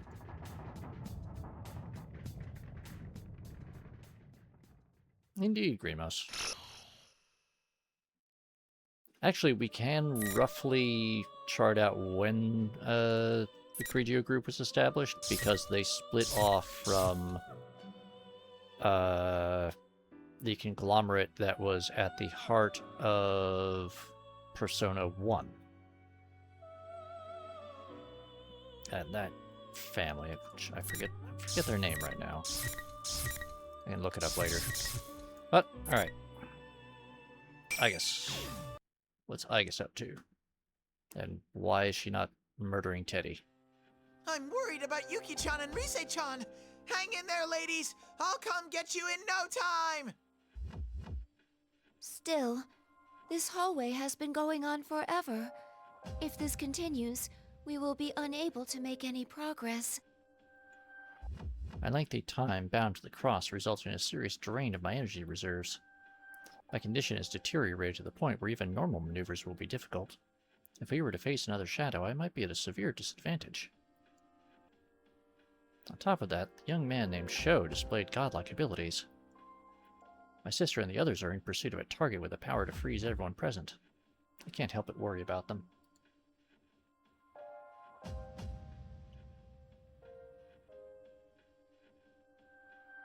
I feel my heart sinking as these thoughts arise in my head.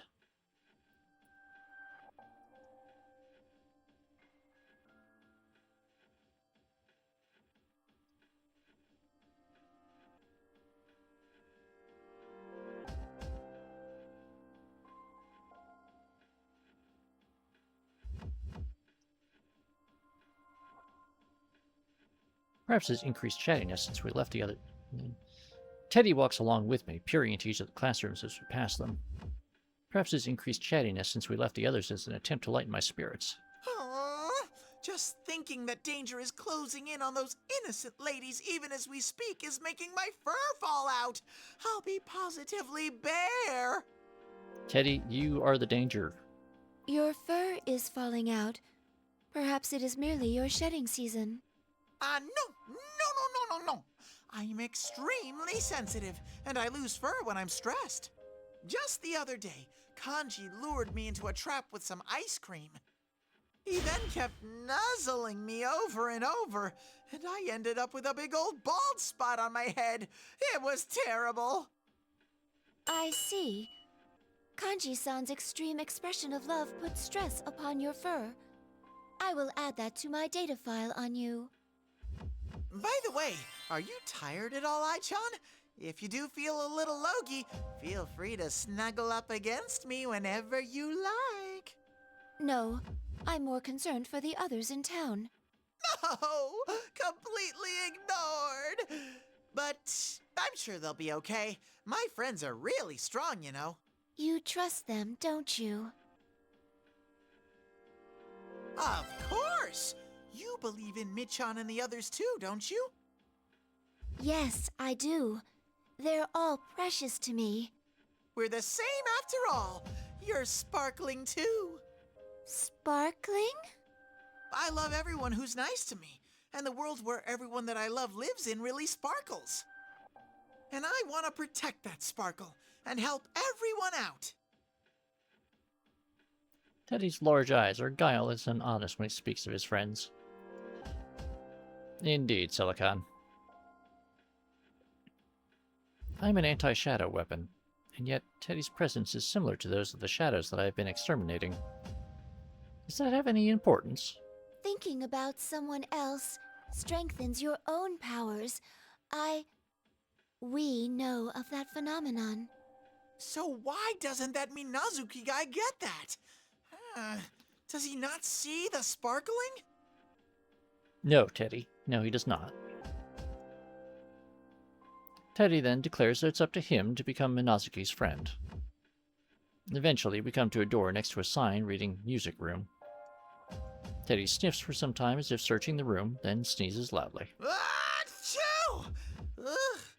We can't get to the exit unless we go through here. By the way, won't you take a little break here? You still seem exhausted, and I'm worried about you. Teddy looks at me with worry while he suggests that. We should have descended quite a bit by now, but there is still no sign of the exit. There's no time to hesitate, but most of all, I can't let myself become a burden either. Thank you. You're truly kind. Of course I am! It's basic bear etiquette! Teddy puffs out his chest with pride as he puts his hand on the music room door. We're barreling in! Excuse us! There's nothing of note in the room but a grand piano.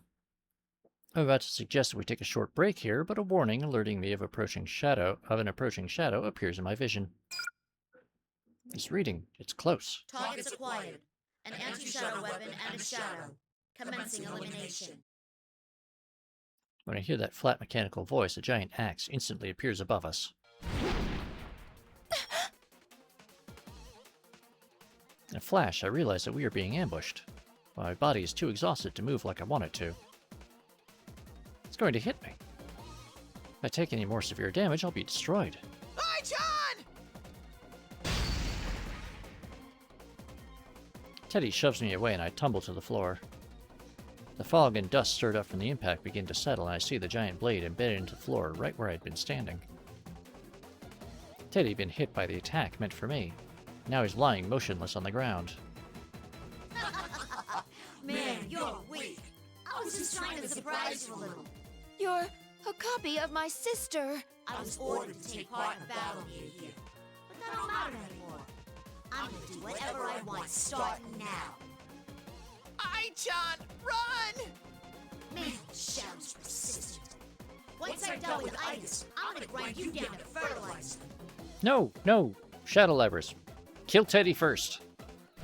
Please. For all of our sakes. Teddy! The axe strikes Teddy a heavy blow and he slams into the wall before sliding down into a heap. I try to rush to his side, but... No!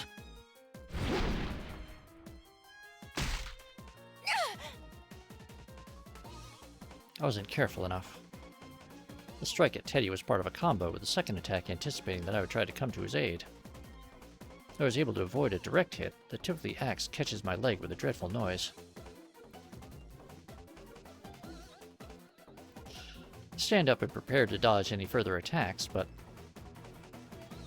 the hit I just took has been enough to damage my leg. It won't support my weight, and I fall to my knees. My frame's been cracked.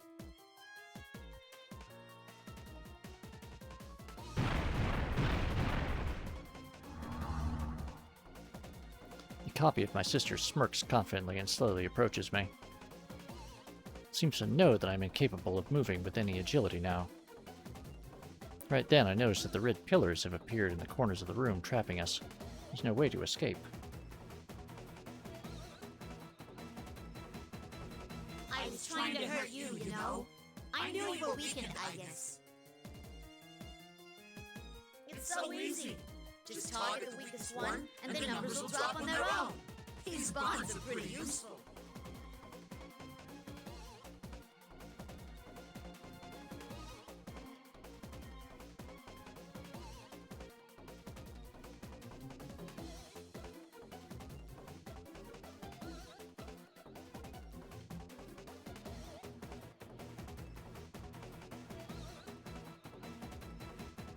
I knew I was weakened after all. I realize I am in severe danger right now. Soon there will be no way to prevent it from claiming Teddy and me as its victims.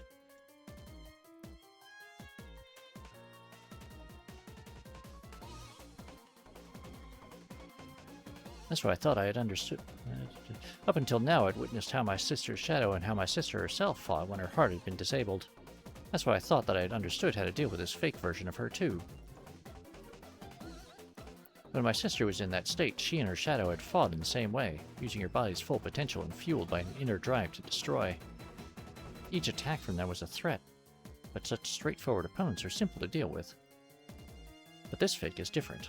She isn't berserk like a shadow, and she hasn't lost her heart.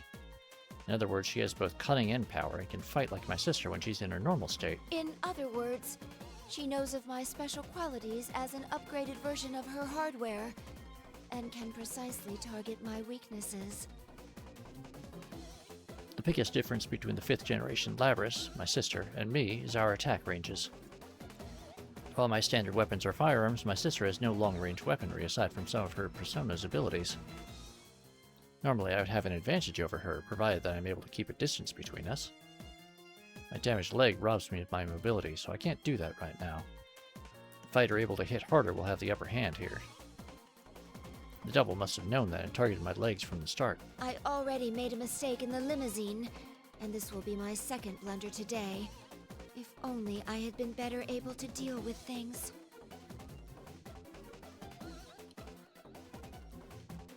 My regrets spill from my mouth as the axe in the shadow's hands rises higher and higher. My sister's axe weighs close to a third as much as her body, and she activates boosters to deliver an even more destructive attack, speeding up her swings to truly dangerous rates. A single hit from it could be enough to put me into a helpless state. As if that wasn't bad enough, I can barely stand up as is. I can't even aim properly. I yearned for power so that I could protect my comrades, but... What are you muttering about? You're next, Itis. Come at me!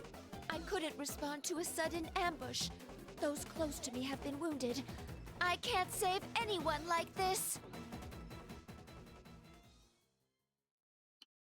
Now that I'm facing a truly desperate moment, something surges from the depths of my heart. Anger. Anger at myself and my powerlessness. I don't want to use my damage as an excuse for my death. Move, Hygus, move! Behind the rising heat swelling within me, I understand that my battered body is unable to put up a fight. But I cannot lose. I must maintain this power, but keep my emotions under control as I determine the best course of action at the moment. Think, how can I turn this situation around? What can I do to protect my companions? A thought passes through my mind. It seems I'll have to make use of that. I should have had maintenance done, like Fuka-san said. The plume of dust within me flares strongly as if responding to my heart. Right now, I will do anything if it will give me the power to fight, even if it results in shattering my own self. Please, give me the power to protect my friends. Persona, rise up. Beginning frame coding. Stand by, EXO. Are you still gonna try something? Sounds like you really want to fight that. That's cool with me. Yeah! The axe the fake wields flashes towards my face, and I hear the boosters roar. Would jumping over it to evade be best? Before I can decide, my body reacts. It's no use.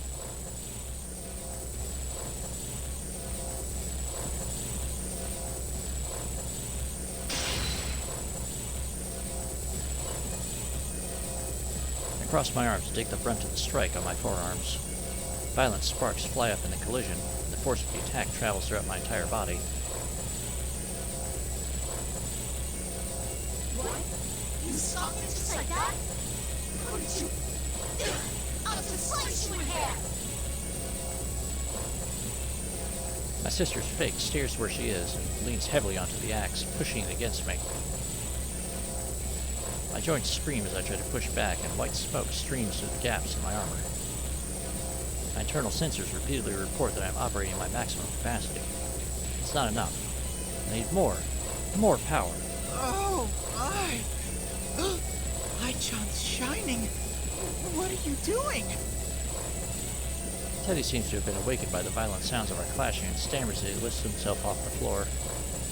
I'm relieved that he's able to move, but from this point on, everything is a gamble. Teddy, please stay away.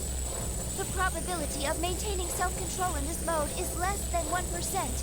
I'm sorry, but I can't guarantee that you'll be safe around me. It's ready. Releasing all limiters. Extreme Orgia mode.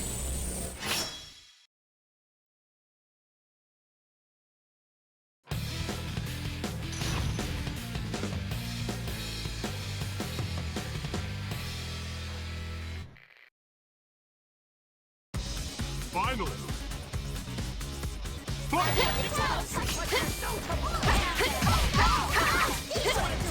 Persona! Blood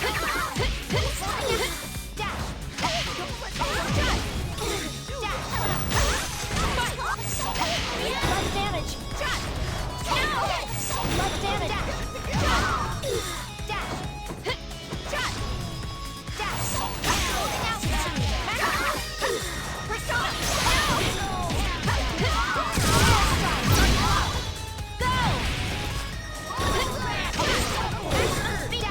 I failed.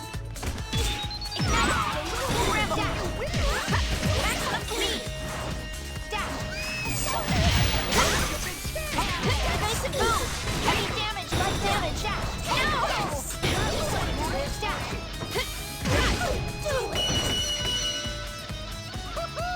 I'm glad you won!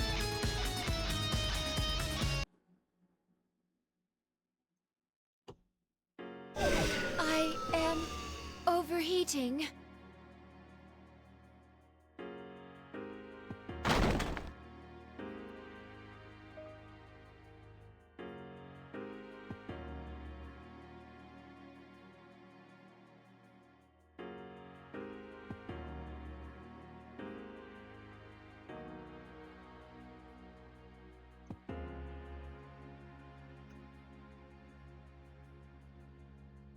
It was truly only coincidence that I'm still alive after releasing all the power of my Plume of Dusk. But applying my persona's materialization sequence to reinforce my body's skeletal system and armor plating allowed me to endure a far stronger load than my components could normally handle. I suppose it truly is extreme Orgia mode.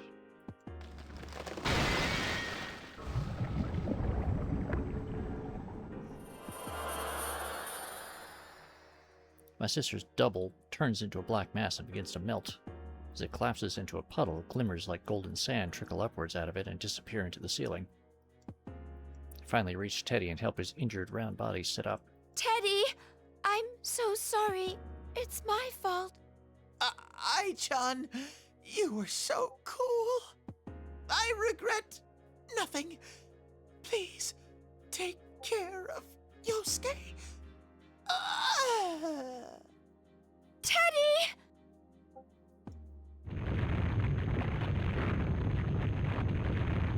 The building begins to creak, the structure groaning like a giant, and the entire tower begins to quake as well.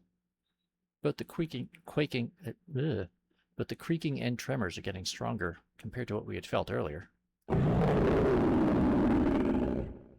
Ah, that seems bad. In addition, a beastly howling thunders down from above. What is that? Is there a voice? Could it have come from much higher than the room where we rescued Mitsuru-san? Teddy's eyes snap open at this eerie sound. What was that? I don't know, but it seems a great power is trying to awaken. Someone please respond!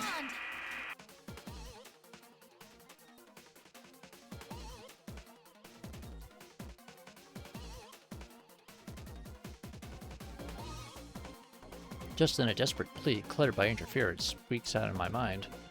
That voice is Rise Kujikawa's.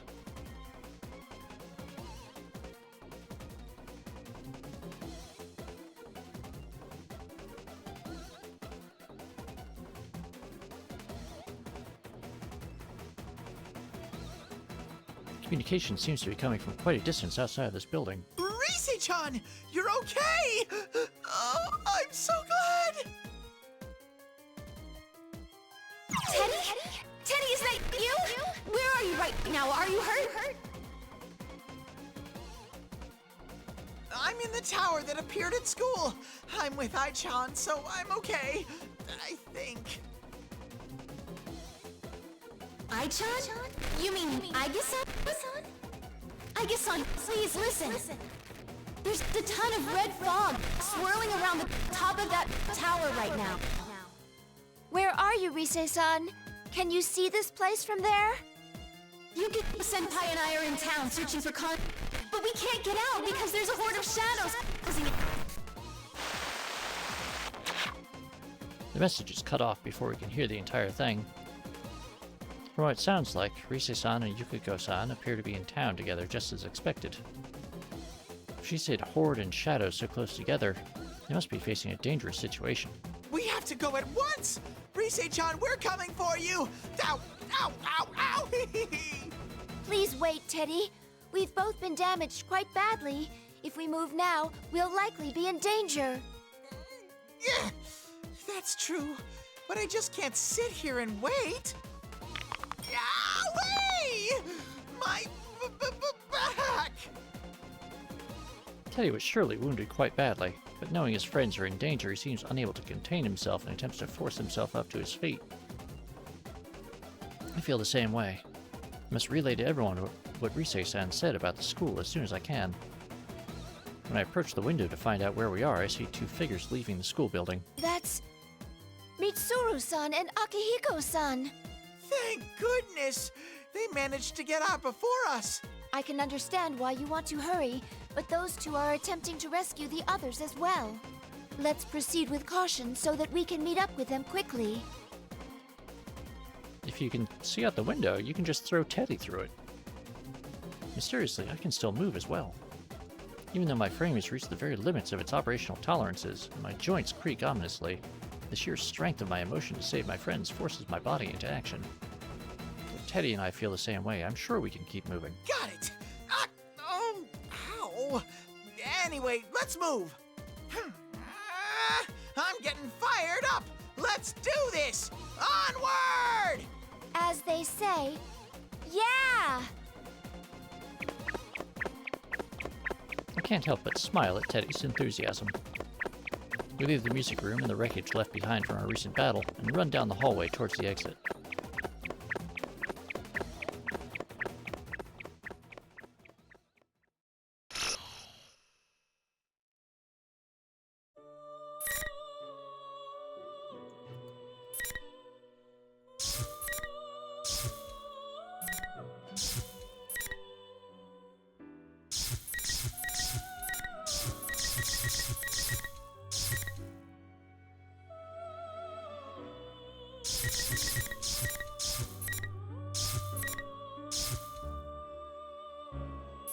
Okay.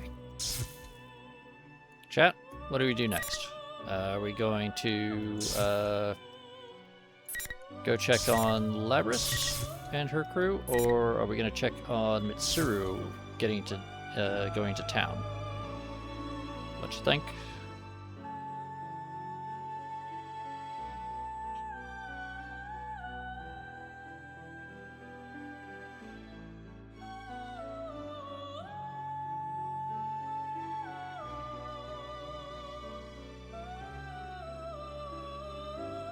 Mitsuru?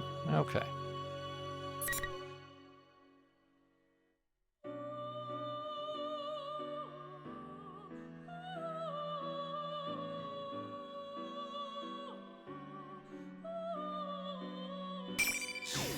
Mitsuru it is.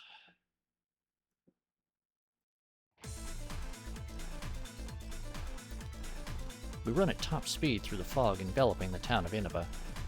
Not a single soul can be found outside. The sight reminds me of nothing more than the dark hour. Akihiko must feel the same way as he runs beside me. Mitsuru, how are Aigis and Teddy doing? They must have gotten out into the town by now. You're right. Let me search for them. I concentrate and search the area for any readings. My search ability only has a limited range. To make matters worse, the images that appear in my mind have severe interference, likely caused by this strange fog. This fog seems to be symbolic of Minazuki's solitude, as if it's trying to sever our connections to one another. I found them in the town shopping district. We'll be able to catch up with them quickly. Alright, let's hurry to join up with them. Then we can compare notes. Fortunately, Aigis and Teddy appear to be very close by. We hurry onwards. We hurry towards the readings in an effort to meet up with the others.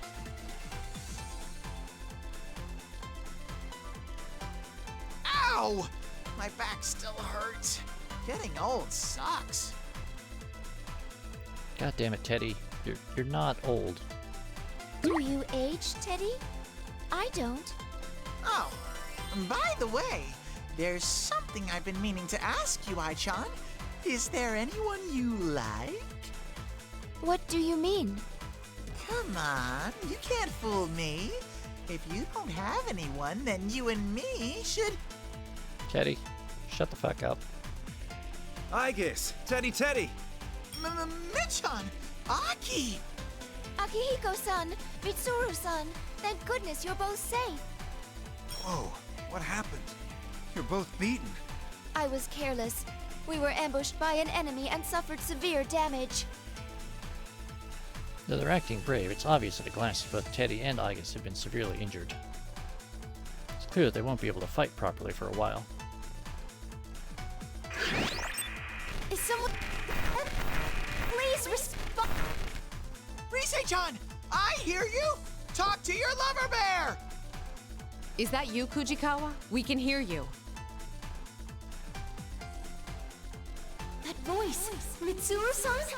Thank goodness! I heard you were captured!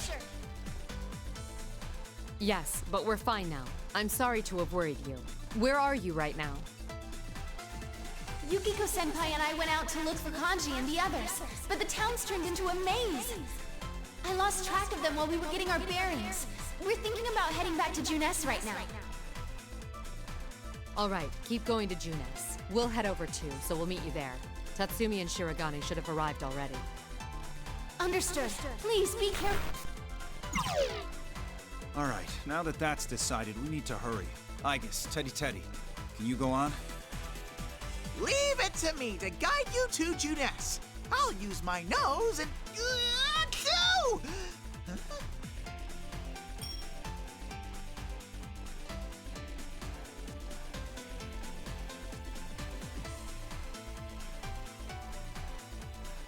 Teddy appears to have sensed something.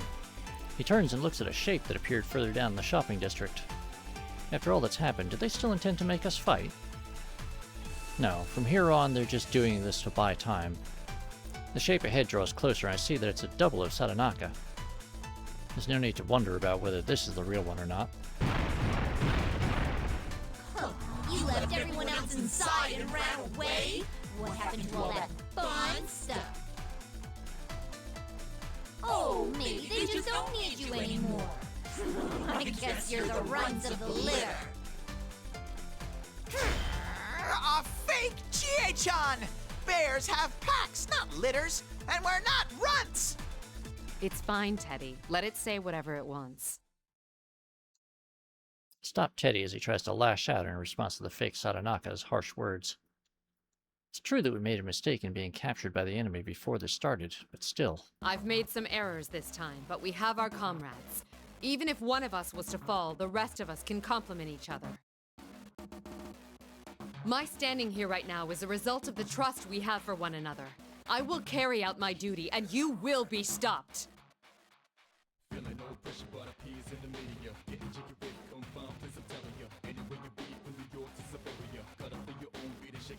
My thoughts on my comrades who left for the top of the tower at the forefront of my mind, I grab hold of the hilt of my rapier. No matter what taunts these shadows have for me, my heart will not be shaken. My comrades have my back. All I have to do is keep proceeding onward. No. We will protect this world. We will not lose to the likes of you. We're the most powerful lineup ever! We'll prove that we've got the upper claw here! The two of them are so hurt that I'm surprised they can even move. The fire in their eyes is stronger than ever. I sense their will to fight shining through. Such admirable resolve. We will take on this burden in their stead. Next to me, Akihiko slams his fist in the palm of his other hand and steps in front of Aigis and Teddy. I was hoping for a chance to fight about now. I felt myself getting rusty. The rest of you can sit back and watch. This tournament is foolish, but I was given one of your insipid names. It's time I showed you the power of the Execution Queen. Alright, chat. What are you doing? Stab or punch? Stab or punch?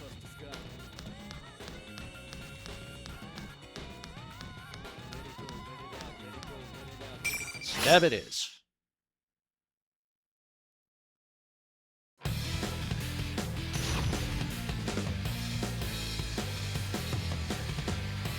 You get there eventually, Grimace. Finally! It has betrayed you. I'm coming for you!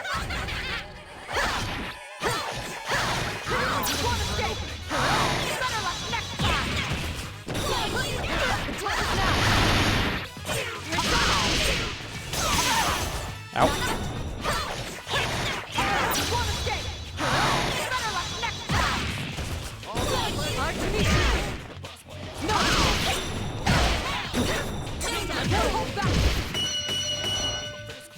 Don't let this win get to your head. Keep training.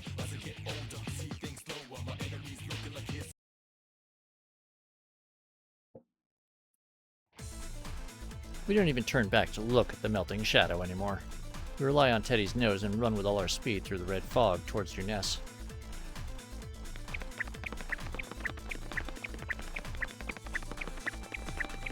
There! Come on! Everyone hurry!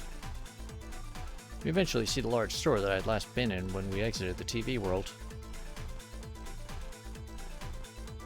This building must normally be quite lively with customers, but now it looms with an eerie silence within the dim red fog. Our rendezvous point is on this building's rooftop. Everyone remain in contact while searching for Kujikawa and the rest. Stay alert.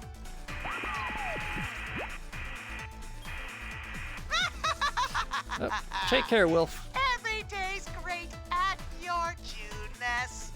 You have a good night, and yeah, we'll see you Wednesday. Probably with the conclusion of this. I'm actually thinking I'm gonna wrap this up at the next break in the story. We'll see you then. The monitor on the side of the road flickers, and that General Teddy suddenly appears on the screen. What the? You again, you phony bear! What do you want now? Thanks for coming all the way out to such a remote place. Did you enjoy the P1 climax? There were so many touching battles this time. But, too bad for you. Unfortunately, you've all served your purposes already. What do you mean by that?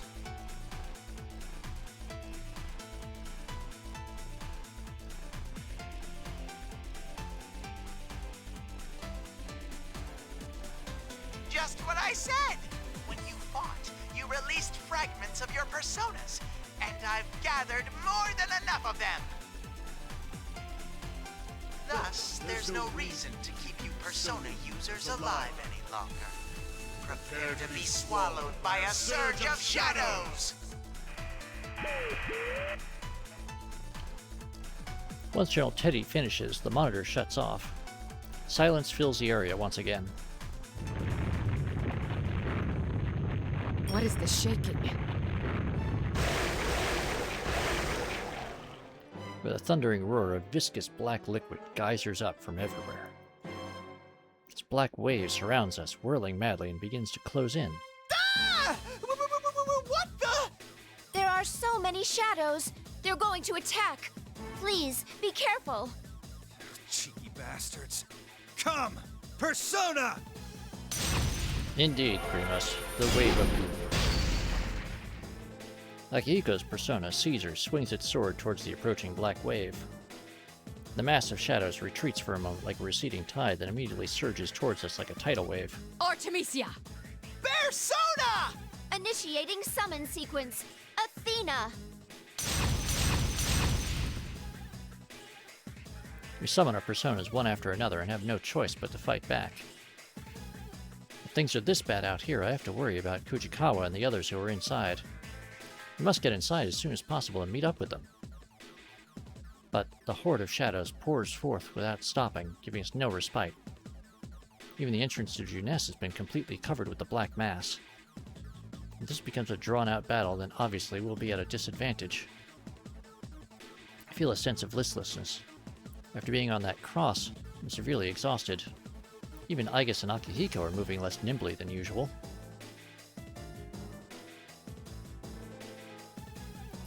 Teddy fights on as if trying to protect the three of us, but he's injured as well. He won't last forever.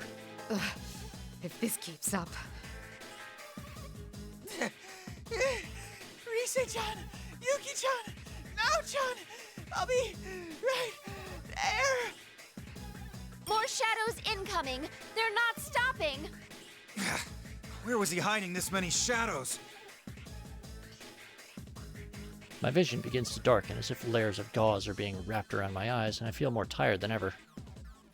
Though each shadow may be inconsequential on its own, their sheer numbers are too much to contend with. My arms drop to my sides, and I can't lift them anymore. Mitsuru! Hey, hang in there! Mid-chan! Watch out! Mitsuru-san! Come on, can't you pull it together? I really don't want to get involved here, you know?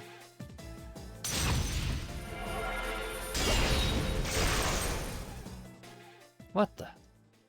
As the sound echoes out, my vision returns, and I see a shape moving towards us, mowing down the horde of shadows. Was that just a persona attack? The shadows that had been overwhelming us retreat, and a path opens up towards the Juness entrance. You are... Oh man, you guys look terrible. That's what you get for sticking your noses into places they don't belong. The newcomer is a man who speaks languidly while scratching at the back of his neck. The persona attack must have come from him. He looks familiar. The serial murder case that took place in Inaba last year. I'm trying to remember the name of the former detective who had been arrested as a suspect. Are you... Toru Adachi? What? I thought Adachi was in police custody.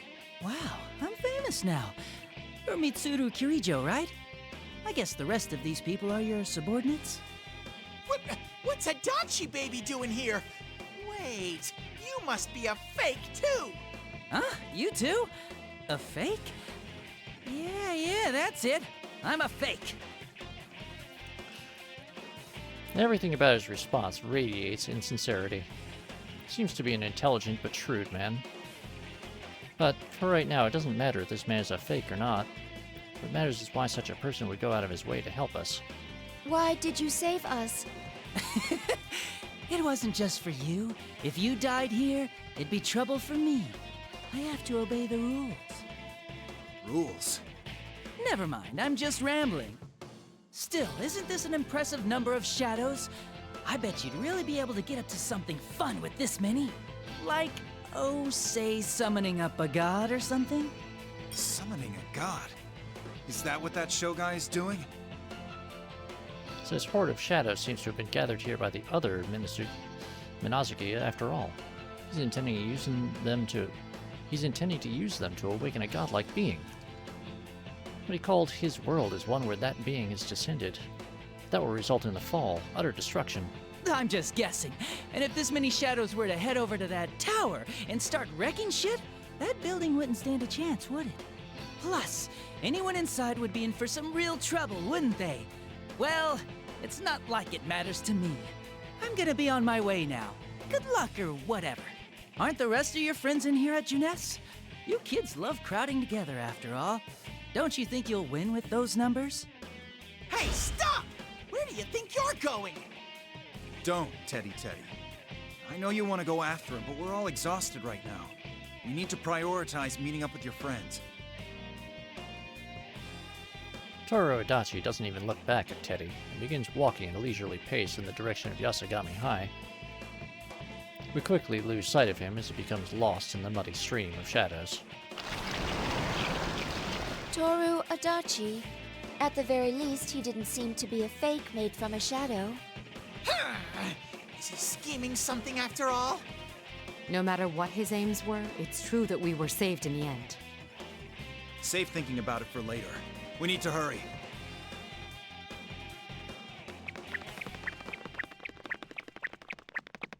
We run along the path to Juness's entrance that had been created for us by Adachi's strike and rush into the store and up the stairs. The gushing shadows had entered the building as well, but they are far fewer in number than they had been outside, and aren't much of a hindrance. Eventually, the stairs end and we see the door that opens to the rooftop food court.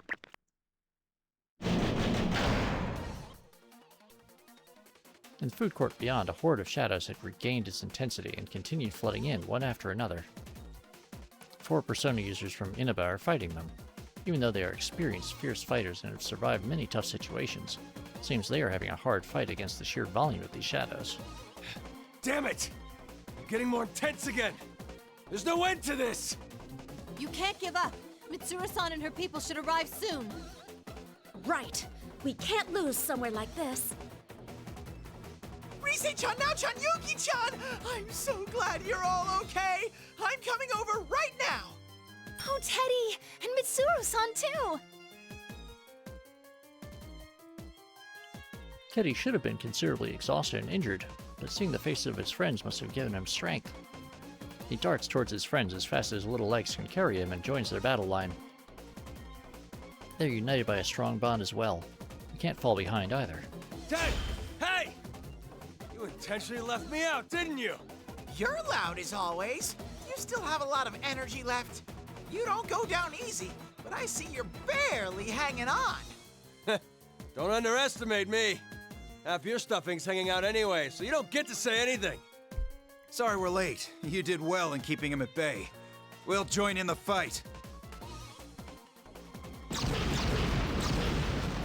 With a sense of relief at seeing everyone we had been unable to locate, we quickly tell them of our situation and check on their conditions. It's clear that all of them are tired and injured, but now that our numbers have doubled, we should be able to make up for that by cooperating with each other. As it turns out, we are slowly but surely able to push back the seemingly endless torrent of shadows. We can do this! There's enough of us here now that I'm sure we can win! It's too early to be relieved yet. The shadows all over town are converging on that tower. At this rate, our senpai in there will be... Shirogane is right. If we are held up here, we won't be able to aid those who have headed up to the tower. If the shadows are gathering with the intent to climb that tower, then we have to take the chance of returning to the tower ourselves to intercept them. But considering the sheer number of shadows, that would be too dangerous. Mitsuru-san, Ken-kun has given me the details. This case has many similarities with Shuji Yakutsuki's plan. I believe the culprit has the same intent. And considering the current situation with these hordes of shadows, the time is nigh. Shominazuki called Shuji Yakutsuki his father, and there's also what Toru Adachi mentioned. Certainly enough circumstantial evidence. And this time Naoto speaks of, it's nothing less than the end of the world. Do we have no choice but to entrust this to the others here? Isn't there something we can do, Mitsuru-san? This isn't the time to argue, Mitsuru-san. We have to go! What's there to worry about, Mitsuru?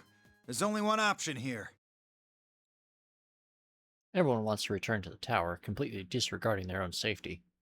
Not a single one of us is afraid to volunteer, even in this desperate situation. In addition, we've been forestalled again and again since it started. It seems that my position as the leader of the Shadow Operatives has put me on the defensive without my noticing it. We have to go on the offensive now that we have the strength to do so. Everyone, listen up. The shadows are likely gathering at that tower. Their goal is likely to bring about the coming of a god with the power to destroy the world. We must stop this at all costs.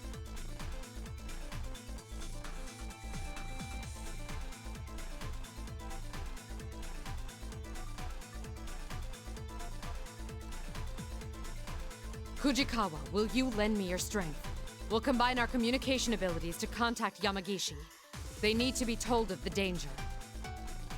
The first step is to make contact. We task the other 6 with making sure that the area is secure, then take Fujikawa's hand. We both feel a familiar tension, distinct from what we feel in battle as we focus our thoughts and concentrate on the tower. Persona! Though the situation is truly chaotic and the end of the world is drawing near, the vision that appears in my mind is surprisingly clear.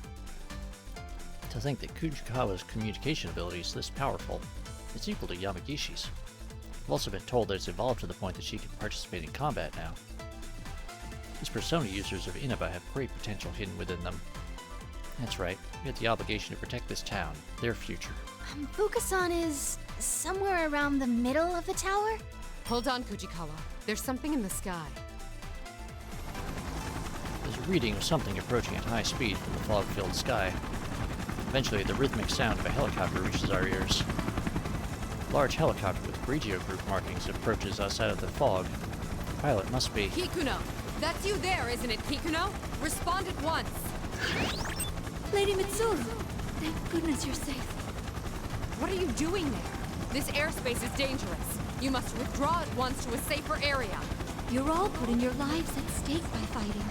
I refuse to shame myself by withdrawing. I can only smile at the way Kikuno refuses my direct order. She won't hesitate to risk herself for my sake. Let's never change at all. And there's something I must tell you at once. We've decoded more of the records from Shuji Yakutsuki that I gave to Labrasov. We've reached a point where there is a description that seems to be hinting at the security code. If we can solve it, we may be able to fully unlock it. The clues to the password are my true form that I should take, and the one written of in the prophecy. Prophecy and true form? Could this be about what happened back then? Mitsuru, you have to remember. That insanity Yakutsuki was a slave to. You remember the speech he gave us? I can never forget that night 3 years ago, the night we were cast into the depths of despair. Indeed, Rimas. Yakutsuki looked down on us with insanity in his eyes and told us of his own ambitions. He said he would become a king in the new world. With that in mind, what he strived to become, his self-professed true form. The new world that Yakutsuki strove for. A world where everyone besides himself had been changed into a shadow. What did he believe his true form would be? King of the Fall. There's no mistake. Those words symbolized the distorted ambitions that Yakutsuki had become obsessed with, who he truly believed he would become. King of the Fall. That's it! The password was accepted, and the file's been unlocked. I'm opening the file now. There's no time to wait for an analysis. Fujikawa, let's try again. We need to get this information to Labrys through Yamagishi. We direct our search in the direction of the tower once more and detect Yamagishi. Near her are a number of other readings that appear to be in combat. They are Narukami, Sadanaka, and Hanamura. It seems they are fighting valiantly to protect Yamagishi. Though they had been injured, I sigh in relief, sensing that they've made a recovery. We immediately open communications with Yamagishi and relay our situations. According to Yamagishi, the sudden swarm of shadows in town have begun pouring into the tower as well. We then pass on our own conclusions, the reason for the horde of shadows and our information on the password. Even Yamagishi seemed lost for words at hearing this, but she quickly recovers herself. So that's why all these shadows have been flooding in. We'll stop them here as well. I'll tell Labrys about that password at once. Please be careful, Mitsuru-senpai. Everyone looks towards me once the communication ends. They're waiting for a word from me with such impatience. But don't worry, I understand. We will now head to the tower to aid those who are still in there. We'll have to force our way in. We will combine the strength of our personas and fight our way through. As they say, that's what I'm talking about. This is starting to get interesting. I'm getting pumped up. All right. If that's the plan, then it's time to bust out all our skills. Better not fall behind, Ted. I'm getting fired up! Wait for us, Sensei! Wait for me, Lavi-chan! There's no need to fear with my tremendous strength! Right. Labrys and Chie are fighting too, so I can't just stay here. The moment we were about to step towards the tower, I noticed the black silhouette of a vehicle lowering its altitude, close enough to graze the horde of shadows. Kikuno, you need to leave Inaba and stand by until we contact you again. No, my lady. This helicopter is loaded with two 7.62mm Gatling guns, 19 continuous rounds of 70mm rocket ammunition, as well as a 30mm chain gun. Though these cannot damage shadows, they will be useful in preventing their advancement and providing me with some measure of backup. Don't be ridiculous. It's too dangerous. You're... Labrys-san asked me why someone who couldn't use a persona would risk their life to go to a place where shadows appear. Grey Mouse.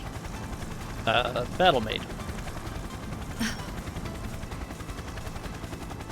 And also, like, all-powerful Megacorp.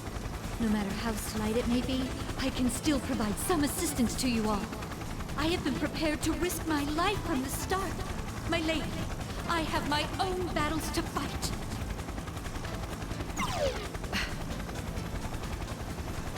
Yeah, I'm not really sure where you put a 30mm chain gun on a Blackhawk, but... Hikuno-san.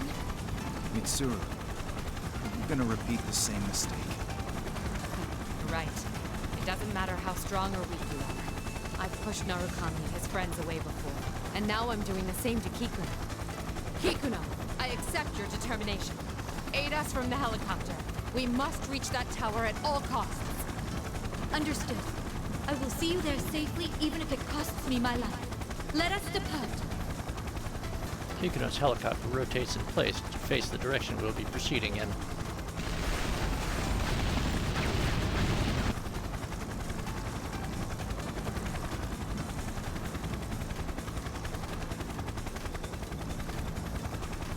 With a tremendous concussion, a rain of bullets showers down on the massive shadows, splashing bits of blackness every which way. The wave that had been completely covering the road loses its intensity and begins to retreat.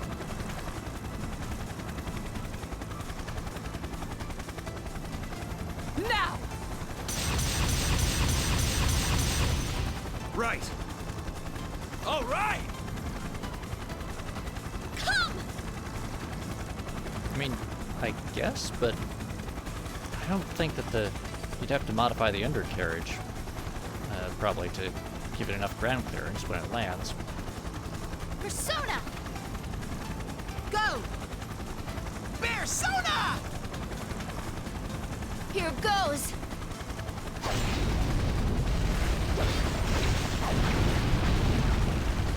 Maybe in like a nose pod, kind of like one of those armed Hueys, where they had the 40mm grenade launcher pods on the front.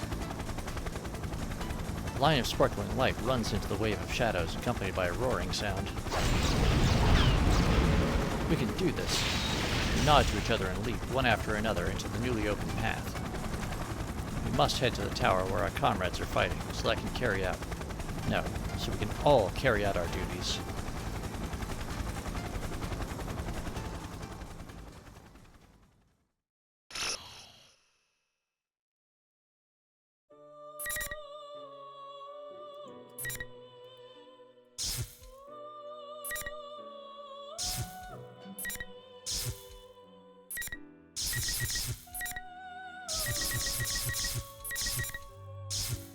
Okay. So, next time we are going to pick this up with the beginning of Labrys's Chapter 9.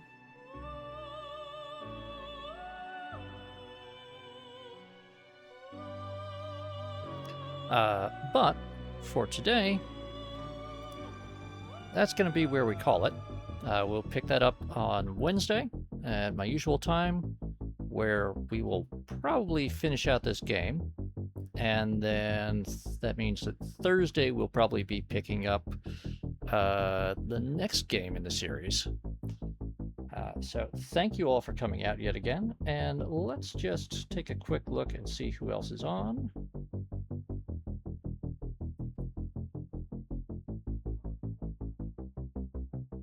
You know what? I see Stryker is on, playing some more Star Fox. So I'm going to send you over there, and you tell him hi, and I'll see you around. Until next time, you stay safe and have a good one.